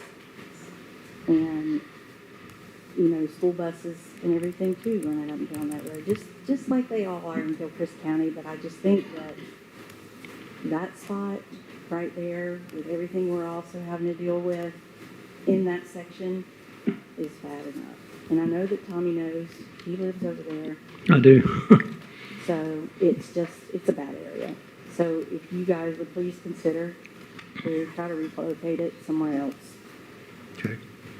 Thank you for your input. We appreciate it. So the next few cards I have, I really don't have a place where, Donna Carter, are you speaking on A or B? Are you here? She might be out. Might be out or left. Ms. Carter, not here? She might be out there though. Okay. Yeah, we'll move on. Mike Stewart, What's he speaking on?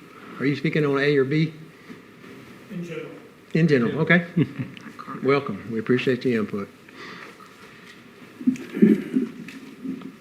My father been around utilities for 50 years, and I grew up around that. I had questions answered, and I come in here already. Mr. Lockwood did a good job, but there's still some concerns. I didn't realize that the population had doubled from what it had been when the current facility was built, but I get a facility once, maybe twice a week at the most. With 45 cars a day, 6 trucks a day, 6 trailer trucks a week. Doesn't seem like a whole lot of activity or travel, but I've had to work a job that we had to go by a school and work with my father. I went tonight and I drove a couple of roads that were on that road that before you get to the school you could take. There's some possibilities for other route for them to go instead of going by the school, so we can eliminate that. And we'd be far cheaper than building a new facility. I don't see the facility we got being overrun. When I'm there, we might get 5 or 6 cars at a time, but it flows quick and easy. I had concerns about the runoff and how the facility was going to be built, if they were going to excavate and line or anything like that, and you answered that with the epoxy on the concrete stuff, but we know how they drag that bucket across that epoxy, and that epoxy doesn't last. And as far as rainwater around the dumpsters, you would have to put grates and concrete in and have a collection point for that rainwater and not contaminate the ground. Let's be honest about that. The other thing is, before you purchase land, I strongly, and I'm telling you from experience on this one, go and do the geological and the environmental checks. Do a pre-site visit. Have somebody come in and do coring. Find out if you got muck or clay. That could be a big both for those. I doubt you'll have muck, but I just got hit with clay on the septic field for a family member. I have the record now for the largest residential septic field out of wind supply out of Lake City here in Bell, 630 feet. Not happy about that. I had clay crumble. Had to do what I had to do. And as far as the grant, I've had to deal with grants before too. Like I said, my family is construction. I was a black sheep. I came from law enforcement military, but we had to deal with grants in the law enforcement part. If that grant has to run out, you can always get the money back and reapply. I mean, it's paperwork, okay? But don't feel rushed to get in and make a decision and find out later it was a bad spot or a bad choice. Now, as far as transfers, for the people here in the room and everybody, they're not bad. They're a lot better than a landfill. I will say that. I was glad to hear that it was going to be a transfer station if we have to get one in a landfill. So there's pros and cons on both sides, and that's my input. Okay. Thank you, Mike. Thank you. Appreciate it. Any questions? No, sir. I have Matt, and I can't read the last name. Somebody here with Matt? First name Matt? Starts with M. Maybe outside. Okay. You can tell us what your last name is. My last name's Matt Mitchell. Sorry, I Mitchell. wasn't entirely planning on speaking. I just wanted to come listen. I own North Florida Dairies there on 232, so I'm speaking on that site. We have a tremendous amount of traffic also just on that road during silage season. We have many semis on that road and then just tractors all the time. So I'm very concerned about the traffic on that road if we increase it as much as you all are speaking about. Okay. Thank you, Matt. Appreciate you being here. I have, is it Brandon Schwartz? I believe Brandon Schwartz has already left. Left. I got a message that he Okay. had to leave. Janet Hendrick?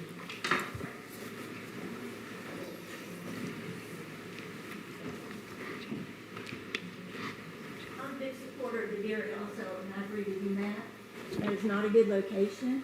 The land is down, you're gonna have to fill it in. There's a lot of traffic, it's gonna tear up your road. It's not a good option. The other option is not that great either, because you're gonna say, how do you get to Jenny Spring? Oh, go down to the transfer station and then turn right. That's what's gonna be your advertisement for it. I don't understand why you're in such a big hurry to hurry up and do this. Just like that gentleman said, you can always get another grant, but you can't get more land. Now, why are we paying so much money for this land that belongs to the dairy that you work for? That Me? kind of cut in, you know? Okay, I'm just asking. I don't work and for- y'all can say, y'all can tell me this. Let me clear up. I do not work for a dairy. I'm not employed with a dairy. I work for Piedmont Farms, going on 46 years. I've never worked at the dairy. They're I all, work with a they're all different related. thing. And the land you're buying is all related, so don't even go It's there. related, and they've been It good is to all me. related, and you live on dairy property, so. Okay, hey, But anyway, the point being is I don't understand why we're paying so much money for this land, you know? I talked to Mr. Martin when they had meet the candidates. He said it's because the only land available. Now you come up with two other options because you're paying who's the money for acreage. I mean, come on. You know, okay, so they take away the homestead exemption for us and you don't have any money anymore coming in. You are going to have to lose the tax money from it because you're going to own the property. I mean, it just doesn't make any sense why you're in such a hurry. The other thing is where it is right now. Why don't you just take bag garbage there or bag transfer stuff? And what if Union County says they don't want to work with us anymore? You have what do you have with them? What guarantee that we're going to be able to send our transfer stuff over to them? That's my question and my concerns. thank you for your input. All right, dear Woodruff? Mr. Woodruff, or, I'm sorry, Mrs., sorry. We should have put Mr. and Mrs. on here. And I still would mess it up. Welcome, appreciate you being here. Thank you. I've had to deal with that name for my whole entire life and the spelling. Ma'am, you're gonna have to Oh, can you hear me now? Yeah. Okay. All right, well, thank you very much for allowing me to speak. I have a couple of things that I was concerned about. Of course, 340. The traffic is really bad on 340. And you have all of these tourists that are coming to the springs. And when you have these great big, huge, gigantic trucks that have all of this tree debris that may not be packed down as well as it should be, and all of a sudden it goes flying out of the top of these trucks, and the branches are all over the roads, and you have these motorhomes trying to swerve to avoid it. It's not a good thing. And also there isn't a street light there where the Dollar General is, and all there is a blinking stop sign, and there's a lot of problems there. And I worry about the springs and the water, and you're saying that there's not going to be any contamination, but sometimes bad things happen that are unexpected, and then they're like, and then the way that people look at it is, well, we didn't know that was going to happen. We wouldn't have done it if we would have known, because we have to worry about also the water bottling plant too. We have all the traffic from them also, and that comes into mind about the water bottling plant. I know that is not what we're discussing, but AI, I am very much against AI. I can't even begin to tell you how much I am. First of all, you're talking about that the water can be recycled, but a lot of what happens is that the water evaporates, so you can't recycle all of it. And we already have a shortage of water at the springs. I don't want to interrupt, but you're kind of getting off the topic a little bit. If you want to come back in 1st of September, and we're going to talk about AI, and Okay. can you, anything else related to the solid waste site? I'm just hoping that we're not going to have to deal with those trucks. These are going to be extremely big trucks, the ones that are coming, some of the ones that are currently coming down 340. And it is really, it's only a 2-lane. one lane each way. It's not like it's a 4-lane. And who's going to pay for it when the traffic gets so bad that you can't get to work anymore? And it has to be, and the road has to be fixed. Who's going to pay for it? We will. We're going to be taxed for it. So that's my concern. Thank you for your comments, Ms. Woodruff. I would like to make one comment. A lot of people are talking about the big trucks going down the road. Those big trucks already go down that road because when they leave Bell, they've got to go down that road to go to Union County. So whether we move it there or we leave it in Bell, those trucks are already going down that road. So it's not going to be an increase because those trucks already travel that road. Yeah, well, there's also going to be regular pickup trucks and regular garbage that's going to be. That I agree. And But then, the semis will already travel that road. and if people don't, which they do, a lot of times they don't pack the garbage down properly, so there's a greater chance that you're going to have people with garbage flying out of the back of these pickup trucks on County Road 340, where all of these people are coming to go to the Springs. So it's not a good. It doesn't look good. Thank you for your input. We appreciate it. Okay, next is, I think, Bob Campbell.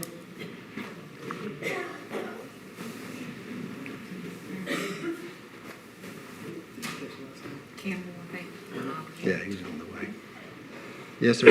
Which location are you? My name is Bob Campbell. I live at the corner of 22nd Court and 232. My property extends north on 232 for about 1,000 feet. So this is going to be right across my property. On the east side of the property you're talking about, I have 5 acres on the airport. You know, there's an airport there. Yes, sir. So this is going to come up against the airport. But I think the biggest mistake y'all are making is the road there. When people are coming west, the road really dips down. If you're in the bottom down there, you can't even see that car coming to you. And where's the entrance to that transfer station? Where's the entrance going to be? In the middle of the property? Yeah, I don't know if we figured that out. We have. We better check that out. Yes, sir. Because the speed limit's 45 miles an hour out by the church. Yes, I sir. slow down there to turn into 22nd Court to where I live.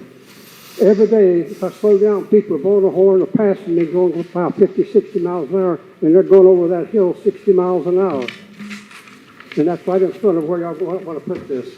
That's a dangerous, dangerous place. Yes, And sir. thank you. Thank you for your input. We appreciate it.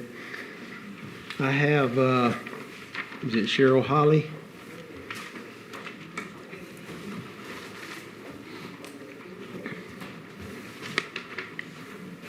Welcome, Ms. Holly. Thank you, Commissioners, for allowing this open session here. My concern is the cost. I know we have a grant of $4 million. How much is it going to cost us? Do we know? I think it depends on our purchase of property, and then after we do an assessment and figure out what's left beyond the grant, we will know that better. Okay. So I think we should stay with the devil that we know. We already know that's already contaminated and nobody wants to buy property around the current location. If you only got 23 trucks a month, you could double that and still have more trucks coming and going in the same location. If you're concerned about our future generations like you are, you definitely don't want to leave that location, the landfill, the way it is. You can also take the money that you plan on investing in the new place and put it into animal control. We're all passionate here about our animals and about our land and about our water. That's my concern. Okay. Thank you for your With the input. devil that we know. Yes, ma'am. Tammy Hale.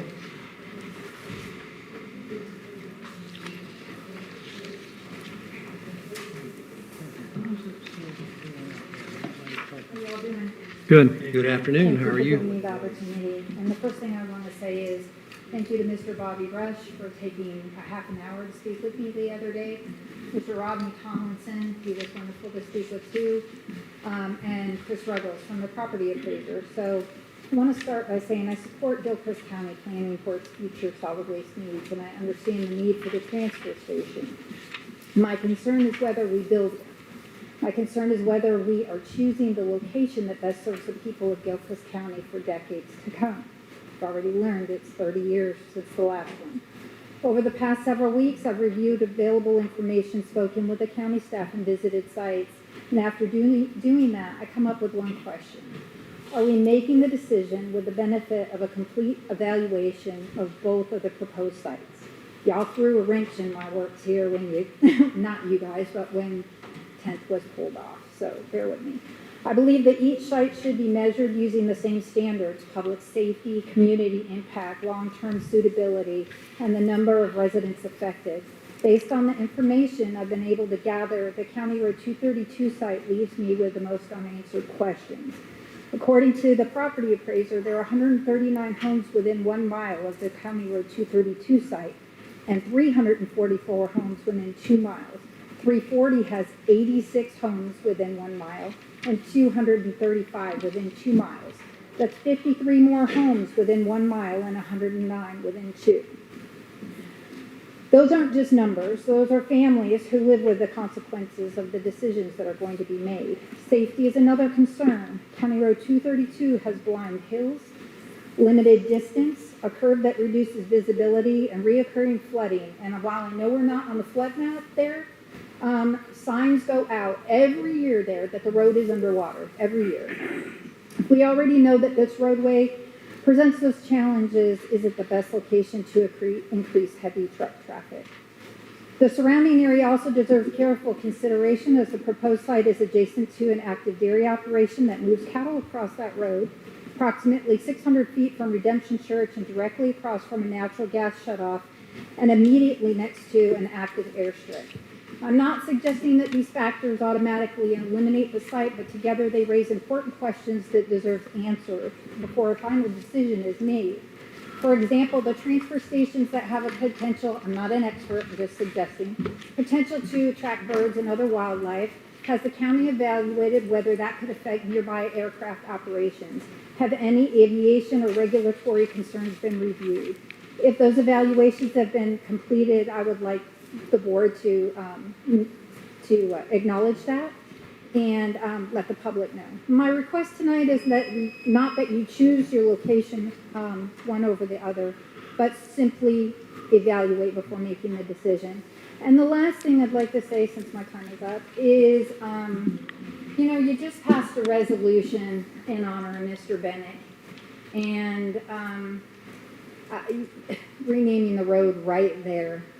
And to me, it's kind of a slap in the face. It's just wrong to put a transfer station there. Thank you. All right, next we have Ginger Ham. She may be outside. Not seeing. Robert, is it? Yeah. Yes. Yes. Sure. Thank you very much. Good evening. Yeah. My name is Robert Lettick. My homestead is located at 1509 Southwest 22nd Court. Let the record reflect that I'm an affected party with legal standing under Florida law challenging the 232 site selection. My residential property sits 1,500 feet from this proposed location. You probably all have my We do. page here. We do. Excellent. We just got it earlier, though. All right. Well, I wanted to note, on July 21st, I submitted a Chapter 119 public records request to review the county's due diligence concerning this site selection. I received a legally deficient skinny disclosure. Okay.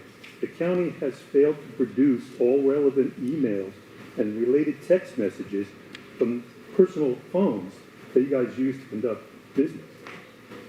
So how is the public supposed to evaluate if off-the-record coordination is going on inappropriately or even illegally? The Florida Sunshine Law was designed to get everything transparent and above board. My point to you is, Mr. Attorney, as you well know, full disclosure, Florida has one of the strongest Sunshine Law requirements in the country. Yet I got a skinny disclosure. I sent all my stuff to Mr. Crosby last week. Well, and I appreciate that. I did get one text chain, and it was from you, ma'am. Yes, ma'am, yes, sir. And I'm sure you're familiar with it, you can see it in the packet. Yes, sir, We and I can sent my probably- emails also to him. 2 text Yeah, messages there I was a had. claim said 232 was great because it already had the flies, the stink, and the noise. And that was great information. Right, but I mean, Here's your I gave you my stuff I I have. don't want to take it out of context, but Yes, sir. the fact that I got one text chain, it's been going on for months. I got maybe a half a dozen emails. I got a lot of site maps. But how is the public supposed to evaluate the legitimacy or the transparency when you're violating your own comprehensive land plan? You're not even following your own rules. You're gonna bore holes after you buy the property? Makes no sense. Mr. Robert, we'll respond to your public records. I think there's already been a response. It sounds like you thought it was inadequate. I would venture to say, Yeah, we'll definitely follow up legally, with Mr. it Lang, is deficient. and we'll make sure that you get a complete, but it's not just me, it's the public. right, How does okay? the public get that information?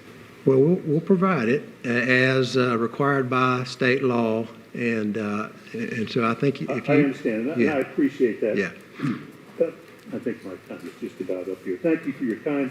I would suggest tabling the decision that you make for 30 days for an independent review of this site selection process and make sure it is transparent. Thank you. Thank you for your input.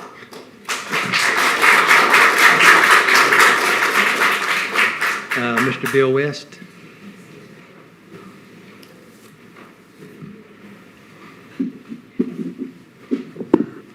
I'm not going to be as technical as Mr. Bob there. I'm going to, first of all, thank you for listening to us. My issue, number one, is traffic. 22nd Court is one of the busiest grade roads in the county. It's the main entrance to Flying Harness Farms and Gilchrist Farms and those communities. There's 3 residential communities around that intersection. I don't know how you could possibly drop a landfill, a transfer station in there. You got nobody lives around that property on 340. I don't want to run them down at all. They got property owners that live a quarter mile from there. Well, that intersection, the main route to Gainesville with a hill and a curve involved there, the idea that you could add over 200 resident vehicles coming and going, plus dumpster trucks and semis to that intersection is just dangerous thing. Our quality of life, the traffic and the noise from that facility will deeply subtract from our quality of life. The first 3 homes on the north end of that runway share the property line. The property line actually comes across 22nd Court and about 20 feet into our runway. There's zero feet between those parcels.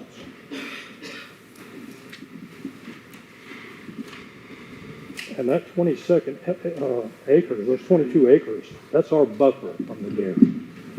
We do hear a couple feeding machines twice a day, maybe. Those silage trucks, a couple times a year, not every day. It's not an industrial area.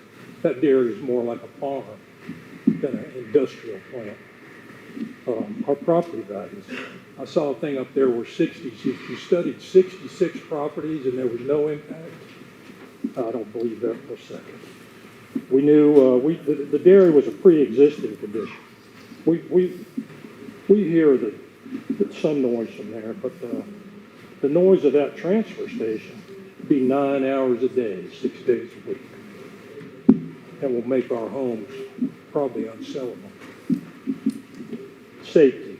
The FAA, that's an active runway, requests a 5,000-foot distance between an airport and a transfer station because the facility is a bird magnet. They all are. And when someone hits a bird, has a bird strike, we're not going to sue that buzzard.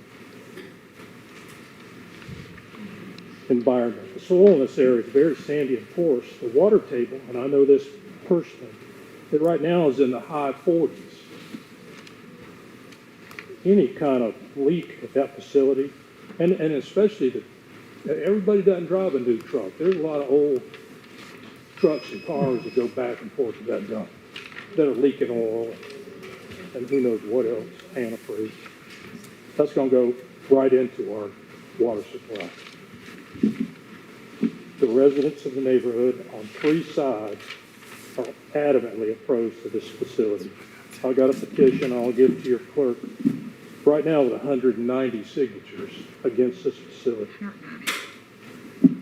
And you can, I guarantee you that we'll find it on county, state, and federal level if you need to. And if I have, I'll move my time. Thank Can you. I just take, you let the man give a 45-minute presentation? Just a few more seconds, please. Can I have 5 seconds? Yes, sir.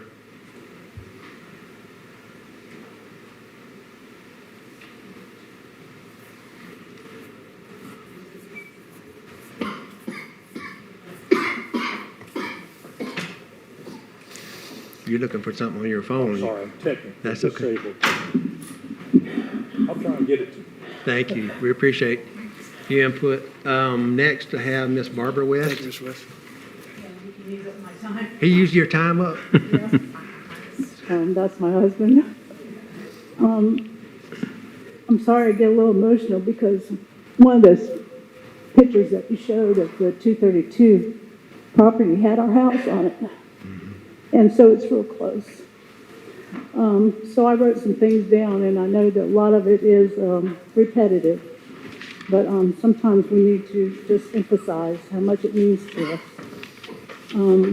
So I'm here respectfully to ask you to oppose the Highway 232 waste transfer station, and there's so many reasons, because it'll have a negative impact on our increasing traffic and development. One of my greatest concerns is the traffic, because it's a primary route to Gainesville, and you know if you put in your GPS anywhere around Bell, it's going to take you that road, and any extra traffic there would be, it would only increase the congestion and create additional safety concerns.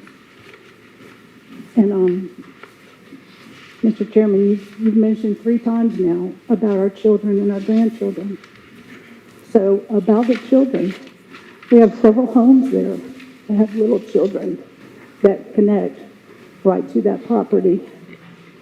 There's also a school bus stop right there across on 232, right across from the property. The increased volume of large commercial trucks entering and exiting the facility would create an additional safety concern for the children waiting for and boarding any school bus, as well as the motorists who travel this road each day. And we also have, in the wintertime, the trotter track, the snowbirds come in, and it's very, very busy there also. They bring in hundreds of people. Another concern I have is the noise. And I have several friends that have worked and are working at the Gilchrist Animal Control Facility. They shared with me that they know the constant traffic, even though some residents don't realize it. They do say it's clanking equipment and other industrial noise constantly. Our community that we live in is peaceful and quiet, and this is one of the reasons my family chose to make our home here in Bell. I spend time outside every day with my dog, and I hear the children playing and enjoying the tranquil and rural character of our neighborhood. We like to preserve that small town atmosphere that makes this community so special. I also ask you to consider the impact this facility would make on our property values. Thank you so much for your time. Thank you, Ms. West. We appreciate it.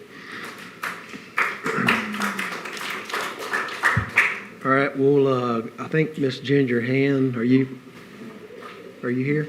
Yeah. Yes, ma'am. There's a delay out on the vestibules. I didn't hear you. Sorry about that. At the time We're I got glad in. you made it back in. I'm commenting basically on the 232.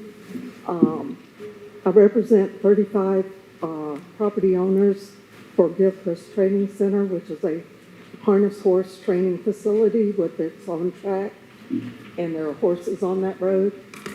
Our access to our training center is 22 Court, which will be the dirt road that is the proposed access, not 232, but they'll go onto that dirt road to access the proposed site.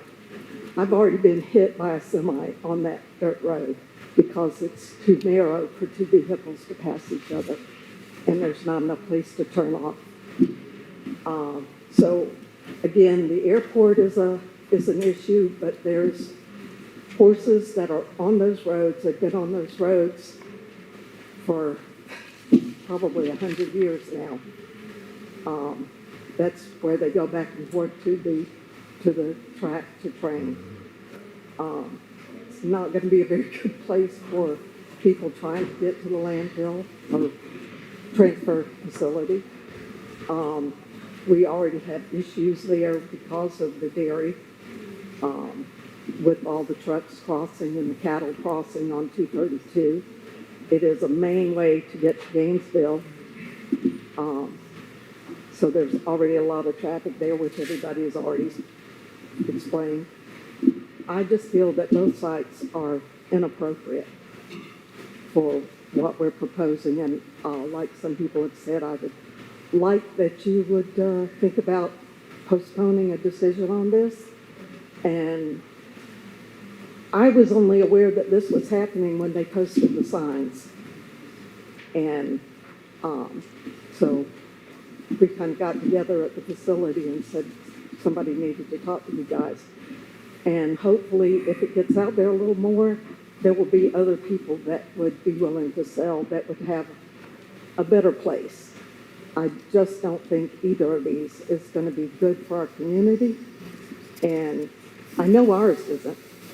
And I don't live where the other guys do, but from their comments, I don't think it's suitable for them either. So I'm just asking that you guys postpone a decision and see if you can't get a better property. Okay, Thank thank you, you. ma'am. Appreciate it.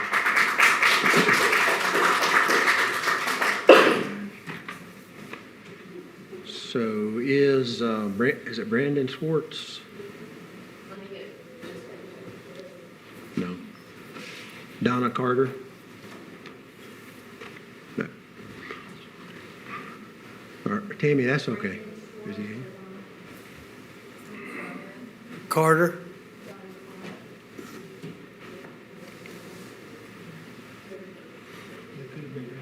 Okay. So next I have Jennifer McConnell.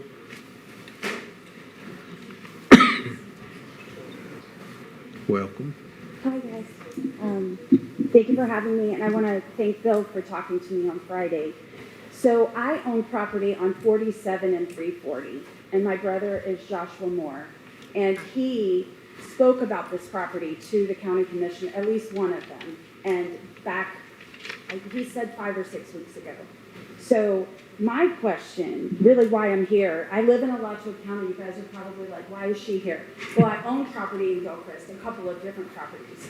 And I was told by multiple people that a county commissioner that's sitting in this room was up at a public place stating that if Joshua Moore had anything to do with the property, that it would not be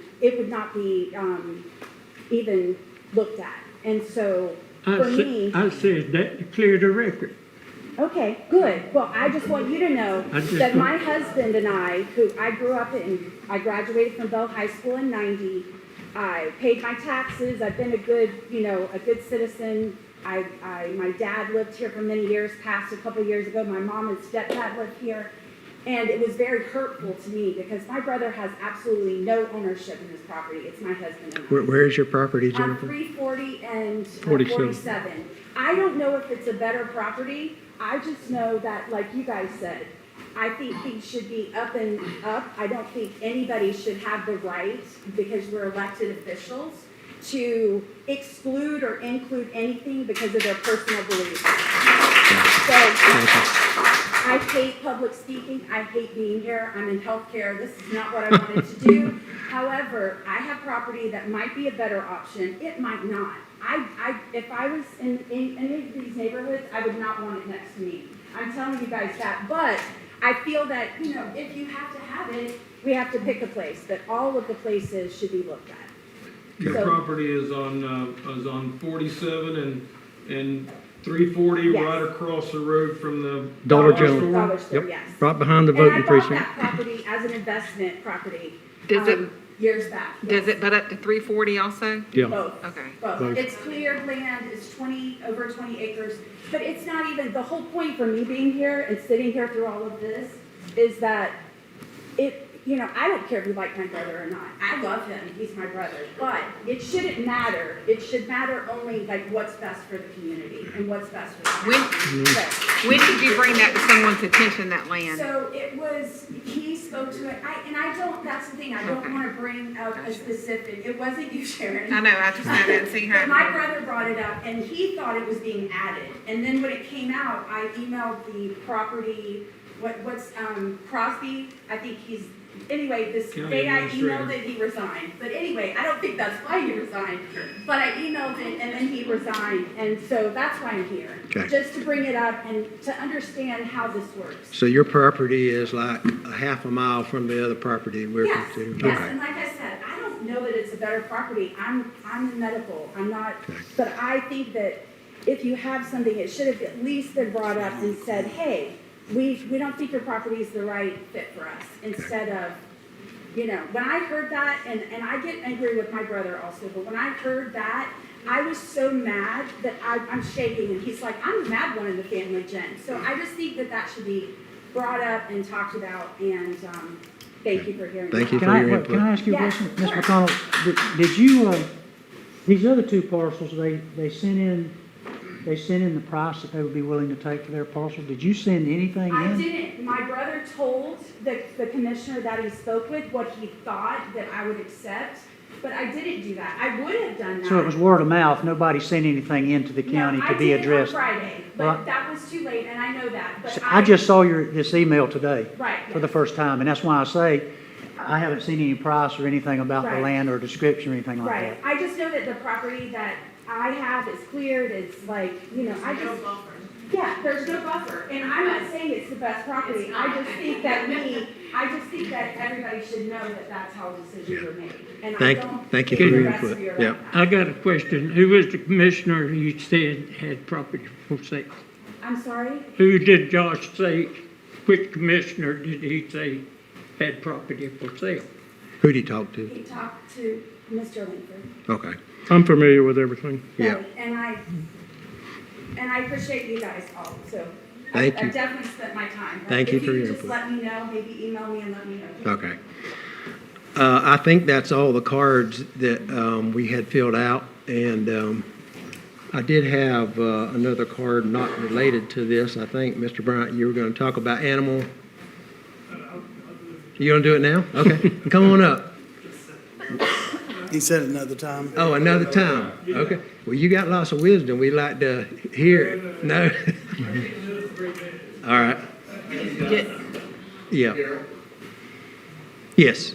You know who I am, right? Glenn Diamond. You look familiar. Yes, sir. It was the time me and you worked together at one time. Well, you want to come up and make a comment? I'd like to say something. Okay. We tried to get everybody to fill out a card. I didn't see I yours. didn't pull out a card, so I didn't really think I wanted That's to. all right, but you go ahead. Okay. Glenn Diamond. Glenn Diamond. Yep. Didn't you work with Don Bennett at one time? Yes, sir. Don't you remember when you, I remember you were you. the farm manager? I And I was remember. running the track hoe? Yeah. And I own all the land beside Don Bennett? Yeah. And you come up to me one day and you said, hey, I want to swing a fence down that line here, and that's connecting all my land. And I looked at you, and you asked, and I thought you were a good guy because you asked. And I gave you permission to do that. And you've been there, you learned a lot at that dairy. I'm sure you did. And what I'm trying to say, I've been there 31 years, and what I see goes on at that dairy every day, because I'm 1,000 foot away, okay? between the tractors. Are we that go talking up and about, down that are we road. talking about the landfill or I'm the talking about the landfill. solid waste? The one that you're gonna put on 230. Okay, solid waste, yeah. The tractors that pull all the Okay, I got it. carts, sometimes they pull manure carts and they go slow. Yeah. And that's a lot of tractors. And then you have manure trucks that go up and down the road now because things have changed in the last 10 years. You have all the solid trucks going up and down that road constantly. You have hay trucks. I mean, you just have so much traffic going on there. I mean, I moved there because there was nobody here. Now I'm here and it's terrible there. That corner is a pain in my ass. I've actually thought about leaving. It's just the point where you go out there on 232, you stop, and you got to sit there and wait 5-10 minutes to take a right turn to go to Gainesville. I mean, it's getting to that point where it's bad. And I just can't see doing what you're doing there, what you're trying to do. I think it would be a total disaster. And I just had to state my opinion, because I've been there for 31 years looking at it. We appreciate your input. Okay. Thank you. Have a good day. All right.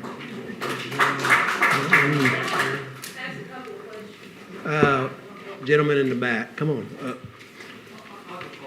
No, you gotta come You up. gotta come to the mic We and tell gotta- us your name. Sorry about that. Everything's recorded and so you have to come up to the mic and tell us your name. 'Cause Public record. Public record. I'm Bob Carroll. My wife and I own 80 acres adjacent to the site on 340 that you're talking about. We also own about 400 and some odd acres a little further down on the south side of 340. We have spent blood, sweat, money, and tears in an effort to make that, to take that land back to what Gilchrist County looked 300 or 400 years ago. We're planting longleaf pine. We're planning to burn it. We have burned some of it. We have a conservation easement on the land, and obviously aesthetics are very important to us. That building that you wanted to put next to our property is not very aesthetic. That's an eyesore, in my opinion. That will do nothing favorable to our property value there, and we will we'll put up a fight. We won't go easy. Okay, thank you, Mr. Carroll. Did somebody else have some comments? You want to come forward? Yes, ma'am.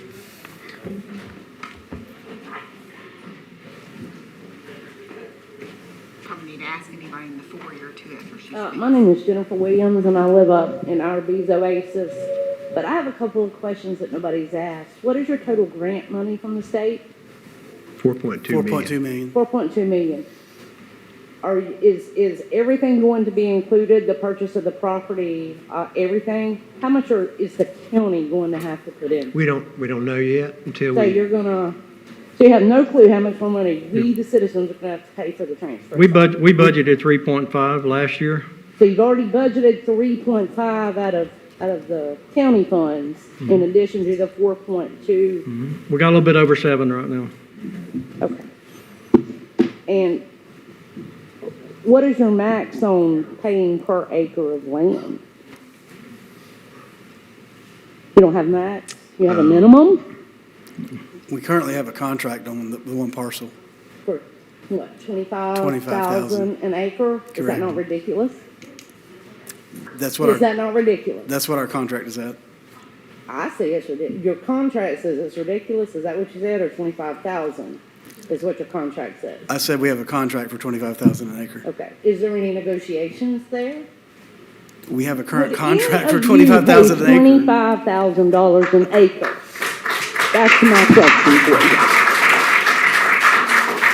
you. And if we've got to put in 3.5 million on top of it, you might want to reconsider all of it. Okay, thank you for your input. All right, anybody else at this point? Yes, ma'am.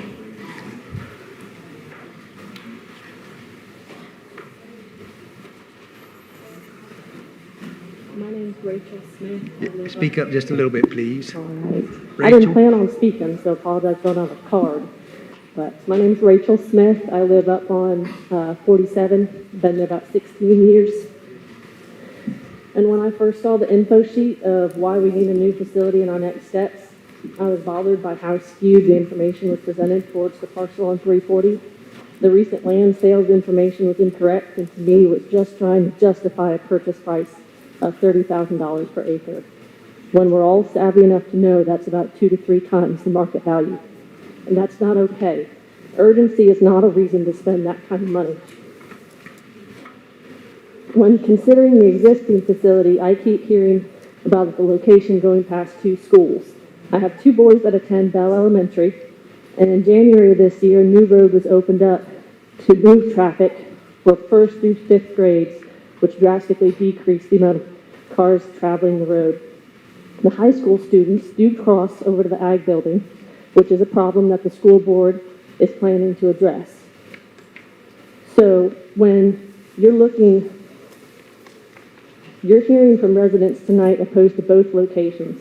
So I ask you to revisit moving animal services and keeping the existing property.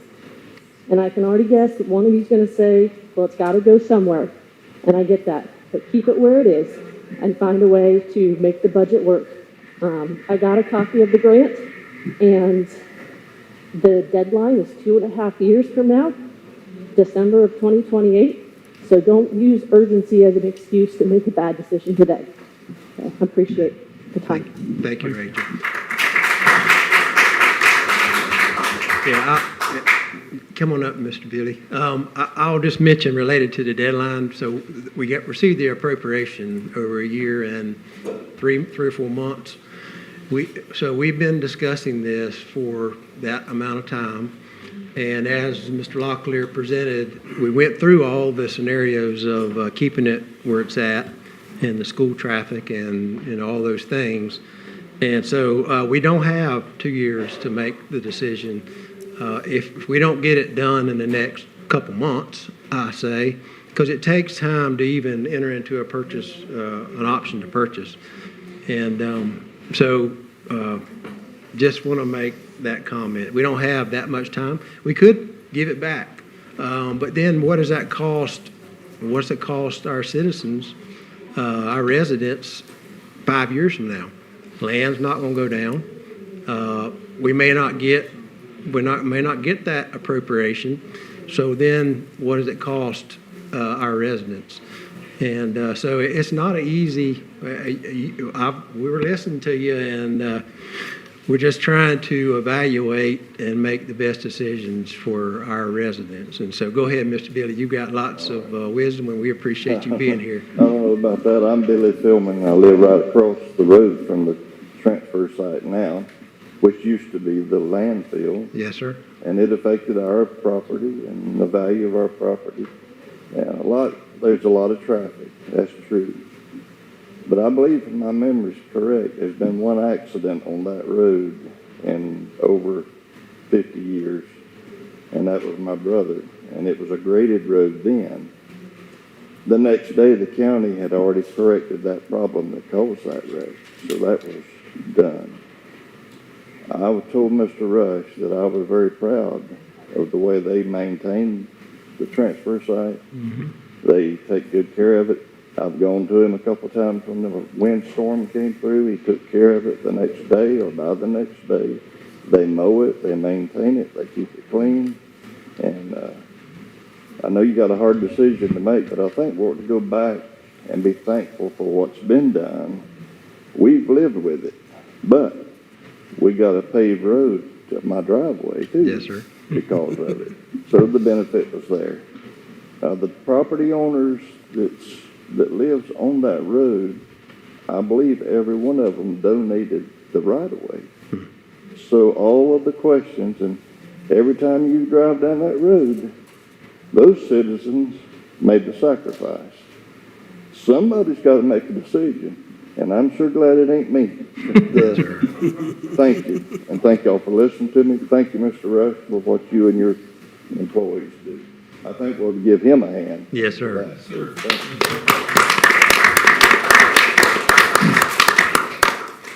All right. Anybody else? Mr. Neal, can I get just a few more seconds? You already got quite a bit of time, but I'll give you just a little bit more time. Yes, sir.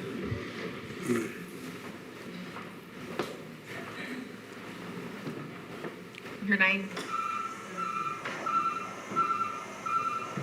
You know what that is, don't you? Yeah. Sound like a backup alarm or something.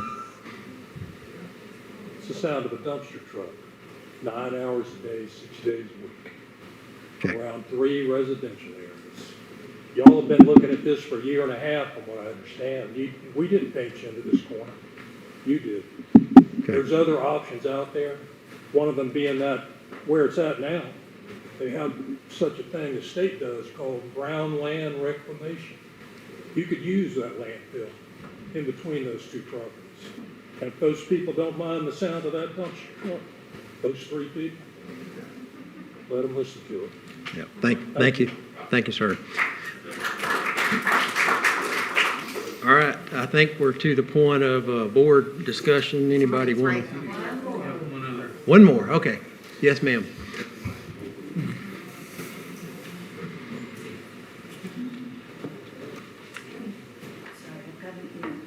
So I'm a little wobbly. My name is Laurie Gaston, and I don't really have a dog. My name is Laurie. I don't really have a say-so on either of the properties. I don't live near enough to them. I understand everybody's concerns, and I agree. But the one thing that I'm not hearing at this point, other than this absurd price tag, 25 grand an acre, what property here is worth that? And how much are we going to be paying to get that property prepared for this facility to get built on? There's civil things that need to be done, land clearing, possibly filling. How much are we going to pay for all of that per acre on top of the 25 grand? Nobody's talking about the other properties and how much they want to charge us per acre for these other properties. Now they're hearing 25 grand. What do you think everybody else is going to want for theirs? I would not pay $25,000 for an acre for a piece of property. With any of you, this is our money. It's your money too, but it's our money. 25 grand, and that is before a bulldozer or anything else touches it. Don't make your decision today until you come clean with all of us about how much per acre each of these properties that you're looking at, the additional property that was offered, how much they want per acre, and get an idea from somebody who clears property and prepares it for building, how much it might cost per acre to do that, because I've heard through the rumor mill, so I'm not going to say that it's all true, approximately $3,000 to $4,000 per acre for the site off of 232 at a minimum, and that's lowballing it. So now you're talking closer to 30 grand an acre. That's obscene. I don't care how much of my money, their money, and your money that you all allocated for this project. Wonderful. I'm glad you had $3.5 million to allocate. You don't have to spend every dime of it. Put it somewhere else where we need it. 25 grand an acre. And that is before you even put a piece of equipment out there. That's disgusting, and y'all ought to be ashamed. Don't make a decision on this until you tell us how much per acre each of these properties are going to cost. You owe that to us. It's our money. Well, the second property B, I don't think we've mentioned that, but the landowner wanted $22,000 an acre.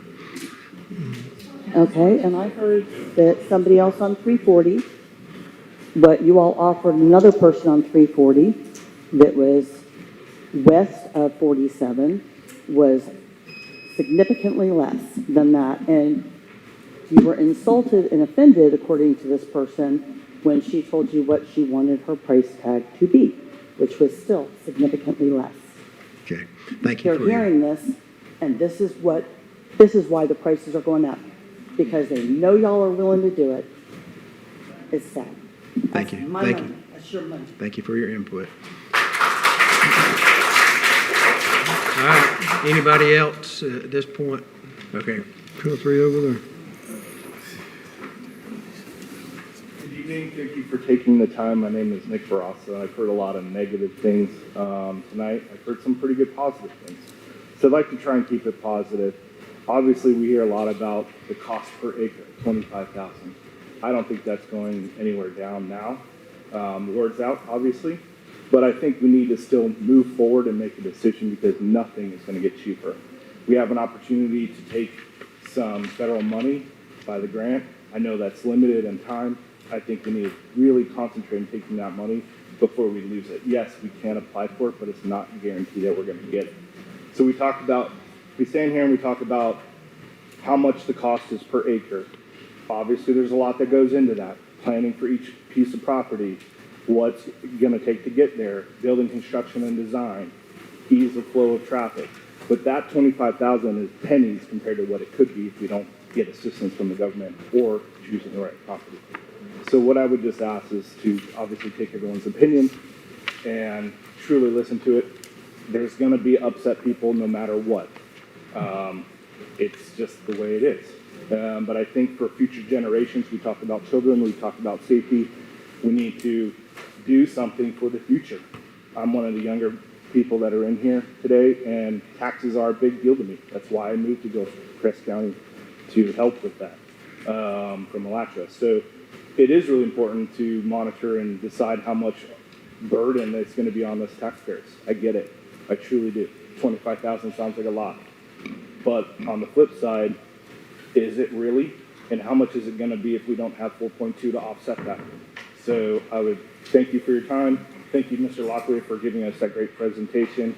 And I encourage you to make a decision somewhat quickly because we don't want to miss out on an opportunity we already had with another property going forward. So Okay. thank you. Thank you. Thank you.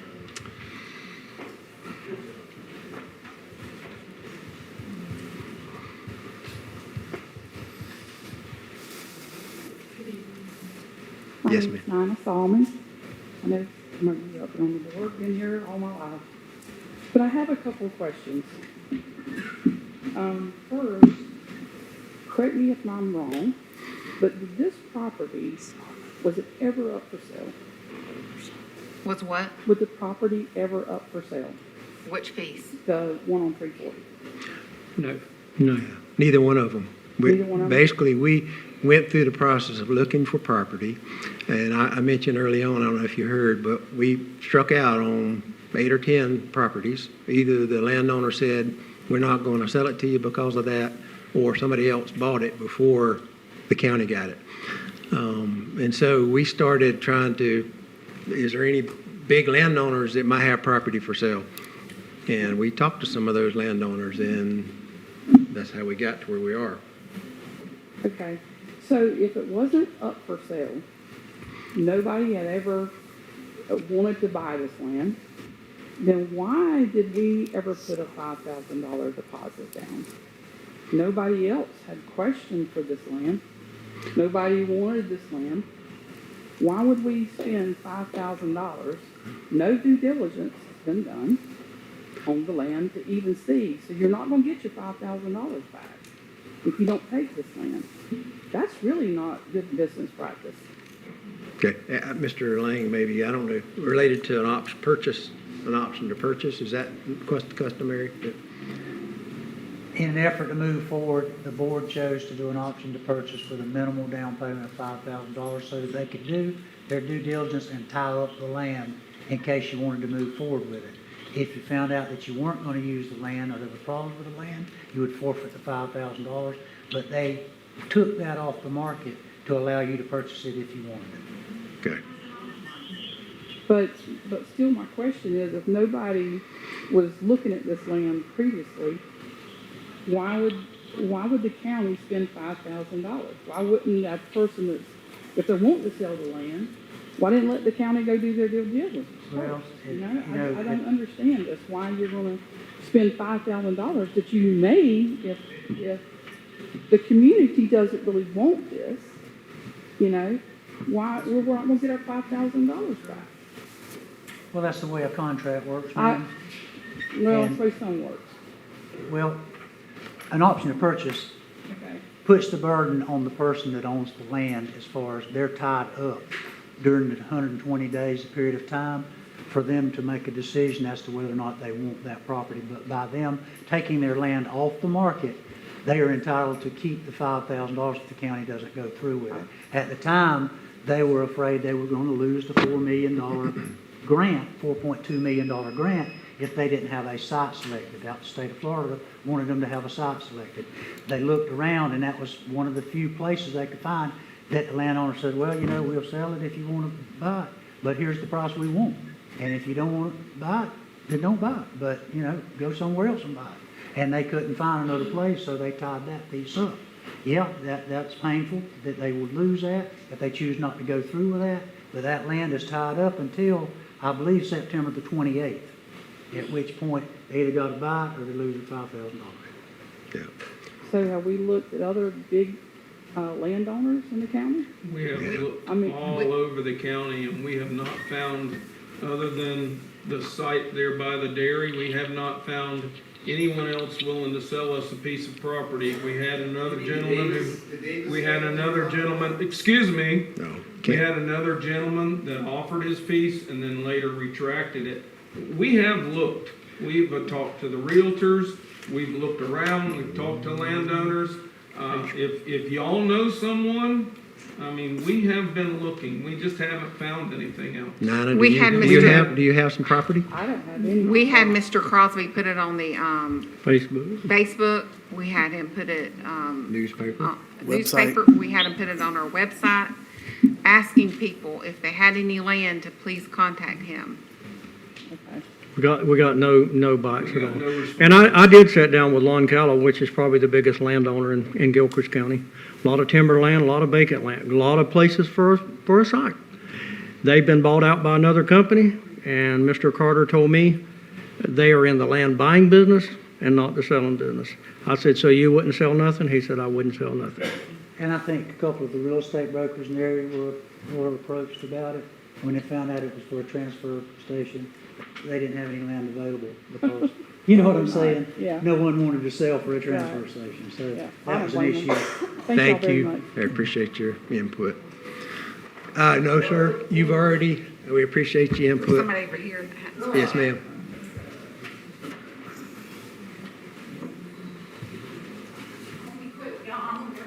No.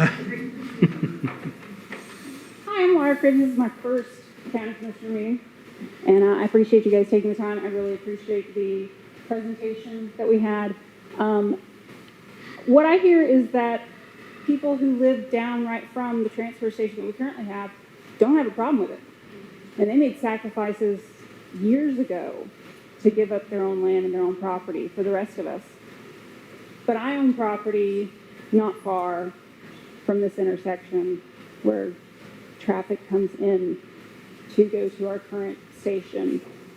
And it is a problem. I'm interested, because I didn't hear it during the presentation, how much land specifically do we need for the runoff? Because we can build structures on the landfill. And the current neighbors of the landfill, the town of, and the people who live right down the road, they don't really have a problem with it. And have we actually looked into putting in a road to give access to this new renovated transfer station that is in the same location and to have better traffic flow for our schools? Okay, thank you. Yep. So I think we've heard from most everybody. We appreciate your input, and I don't know if the board anybody want to make any comments? Yeah, I will. I took Tammy's advice and did some research, asked a bunch of questions, and asked around. Looked at the existing site and went to talk to Mr. Rush, and he gave me a lot of good information. Asked a lot of questions. As far as I can find, the land values was brought up. I can't find any indication that the land values are depleted because of something like this. Even where the one's existing, I can't find any indication from anybody that it has hurt their property values. Not saying that it didn't, I just didn't find the evidence. The other thing is like 340, I looked at it. It's got some pluses, it's got some minuses. It's got a good buffer surrounding it. Anderson's bought all the property behind it. They got it high fenced. I don't think there will ever be a development back there. I've lived there all my life. There's less residents, as somebody pointed out. It's close to exiting the county. In other words, if they left there, they wouldn't be in Bearcrest County very long with a load of garbage. Shorter distance to New River. It'd be real easy to clean up. Wouldn't cost a whole lot to clean it up. The minuses, there's a curb there. I think that could be addressed if it had to. It costs more money. It's not centrally located in the county. And there's a church down the road, but the facility won't be open on Sunday, so that won't probably be a major project. There is some signs out there saying no dump, but I want you to be very clear, this is not a dump. That sign is not, it's trying to stir up animosity when it don't need to be stirred up. We got enough already. It's not a dump, as Mr. Locklear explained. It's a solid waste transfer station. If you would have called it that, I wouldn't have had a problem with it. The one on Northwest 10th Street, I had that same analyzation, but it's out now. 232, heavy wooded. It costs quite a bit to clean it up. It is cheaper in price. It's more centrally located, but it also has a curve, also has a subdivision, also has an airport, also has a church, not open on Sunday. It's longer distance. It'll put more traffic on 232. I've had calls on some of them. Well, I've had calls on all of them. But that's what I'm trying to do is look at it, and I know we're going to have to pick a site. Like I said earlier, we're going to make some happy, we're going to make some mad. But what do I base my decisions on? What do I look at? What kind of criteria do I use? I've heard plenty of negative. I've heard a little bit of positive. But wherever we put it, I'll guarantee you we're going to have opposition. I don't care where we put it. If we put it out in the middle of the swamp, we're going to have opposition. So we've got to consider all this criteria. We got to look at it, and we got to pick a site. So I think everybody should look at it and consider what's been said and look at the criteria and make a decision whether we postpone it or whether we vote on it or whatever we do. It's a hard decision. It's a very hard decision. Nobody wants it. But what do we do with our trash? That's the question. Wants trash in their yard either, What do we do with our trash? Are you done? Yeah. I had spoken to Mr. Rodney, the road superintendent, and asked him to pull a count on both 232 and 340. And he used the DOT, Department of Transportation. And on 340, actually on 232, there's approximately 400 more cars a day.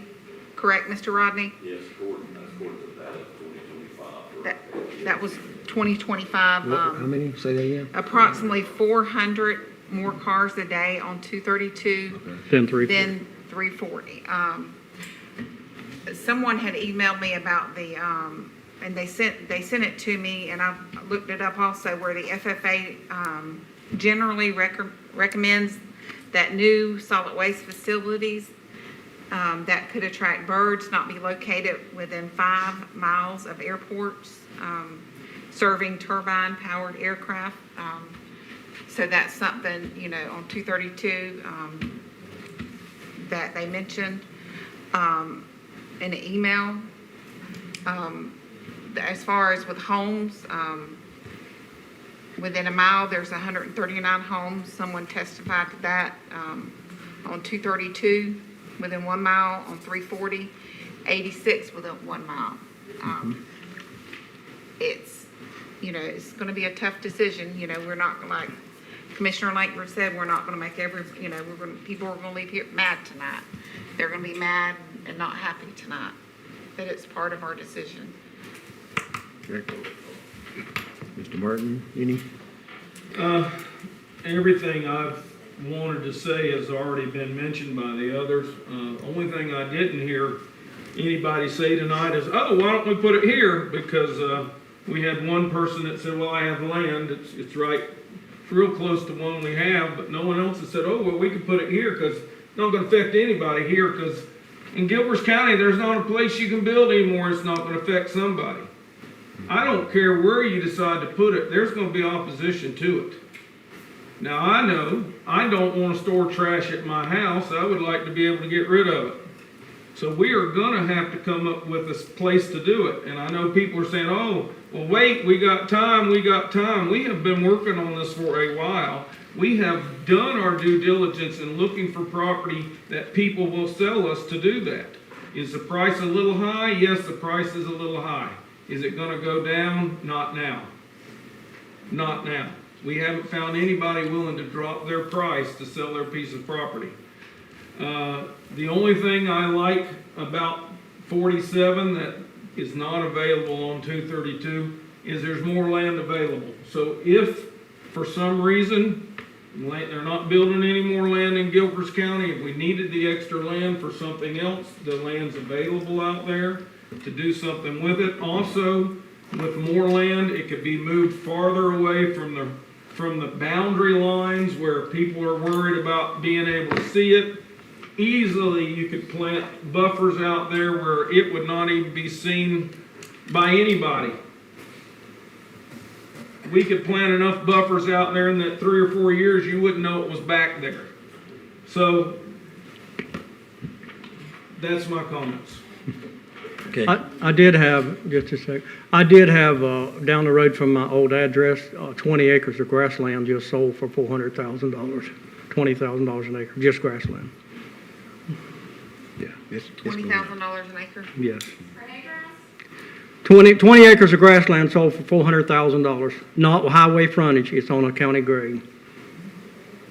That just recently. What's it gonna cost us if we do wait? What's it gonna cost us in 3 or 4 years? Y'all ever seen land go down? 3 or 4 years, it's gonna cost us twice as much, or at least a quarter as much to do what we're still got to do. Yeah. Go ahead. The other thing, I don't think we really mentioned, we did look at some land that's located off of state roads. And DOT has told us we'd have to put in turn lanes. And I think the estimated cost was $800,000 to $1 million. So that pretty well eliminates things on state roads. And so we've tried to look at away from people, the least impact. And in my opinion, Site B 232 is not that site. I mean, it basically, there's too many people, and I've heard lots of things. And so I'm not in favor of Site B on 232. And so I don't know how the board wants to, if you want to wait and consider it more, or you want to try to make a motion and let's move forward. I don't mind postponing it for, I mean, I know we got a timeline, but if we did it for 30 days, there've got enough people in the room now, they might come up and say, hey, I'll sell my land for $5,000 an acre. We'll jump all over it. Okay. If they find us some for $10,000 an acre, we'll jump all over it. I don't know if that would happen. We might could give them 30 days to do that, but I don't think we should give them any more than that, simply for the fact that the word is out now that we're looking. Everybody knows we're looking. If there's land out there available that won't affect nobody, I'd like to know where it is and how much it costs. Can we go ahead and eliminate one right now? If we do what he's saying? Yeah. No, I think, no ma'am, we're in the discussion and we've had comment. We appreciate what you provided. And so at this point. So can we eliminate one right now if we're gonna look at it further? I think we can we? You want to make a motion? Yeah, I'll make a motion to eliminate at this time 232. Okay. Got a motion and a second? I'll second it. Okay, got a motion and a second. Any more discussion to eliminate Site B, which is on 232 just east of the dairy? Any other discussion? All those in favor of the motion say aye. Aye. Any opposed? Nay. Okay. The only reason I'm doing that is because I want to reconsider everything and not eliminate nobody until we make our final decision, and we eliminate everybody except for that one. I think we went ahead and passed that motion. So we're going to eliminate Site B. That's fine. At this time. And then for all of you, we're asking for your help. If you see something out there that looks like it would fit, but away from people, meet environmental requirements off a county road, you've heard all the discussion. So we appreciate you being here and look forward to it. Do you need a motion to postpone it? Right, Mr. Chairman. Do you need a motion to postpone it? No. You don't think so? So Okay. we're gonna, Yeah. Did you want Ms. McConnell to submit on her portion? She can submit, Yes, the board can consider. that was another reason I'd like for her to make a proposal.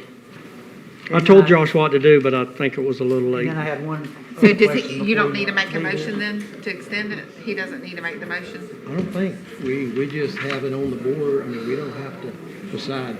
Mr. Lang has a, can you hold it down, please? Yes, sir. You're under this option to purchase. Do you want to exercise your due diligence, and do you want Mr. Locklear to do any kind of environmental stuff for you on that? You want to get a survey on it? You want to order, I mean, what, are we just going to hold that? We have a month. It's going to expire September the 28th, but it's going to take a period of time to do any kind of due diligence stuff if you choose to do that site. Otherwise, you'll be buying it without having that knowledge. Yeah, we wouldn't want to do that. Right. You want to speak to that, Mr. Locklear? About the timing or what would be necessary?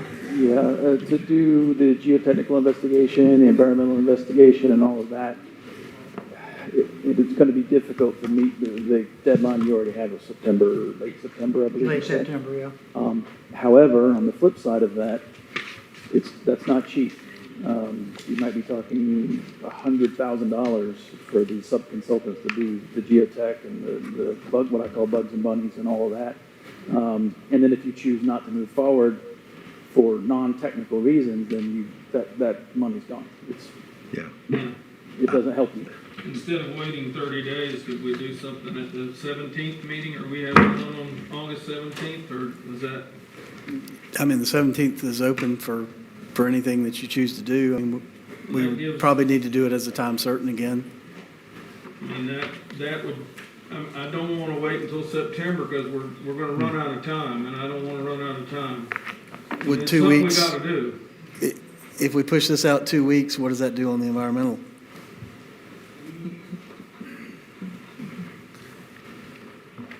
If you waited another 2 weeks to give me the go-ahead to do the geotechnical and environmental evaluations on that, it's not feasible to be done in a month.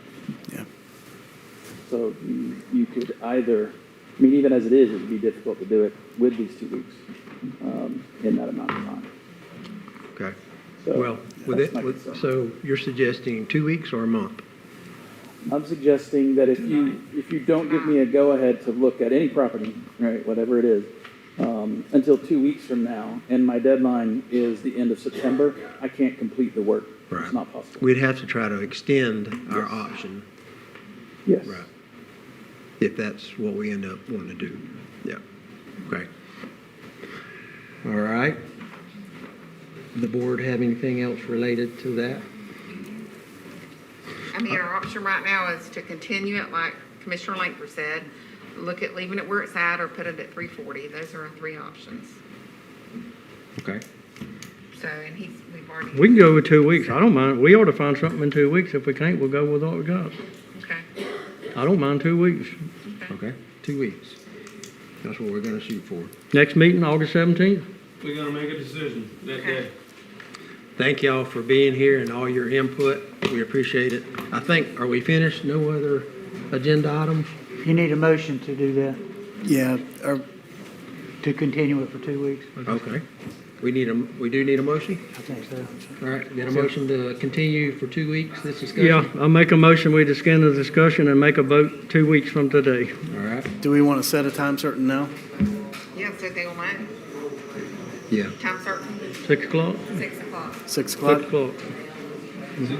6 o'clock. All right, we got a motion. We need a second. And I don't want the people at 232 to think I'm voting against them. I'm not. I'm just trying to analyze everything. I want to make sure we make the right decision and pick the right location. I just want to look at everything once again. Okay, we got a motion. We need a second to extend 2 weeks. Yep. Anybody, second? Time All certain those at in 6 favor of the o'clock. motion, say aye. Aye. All right, none opposed, motion passes. All right, I think we're finished. Motion adjourned.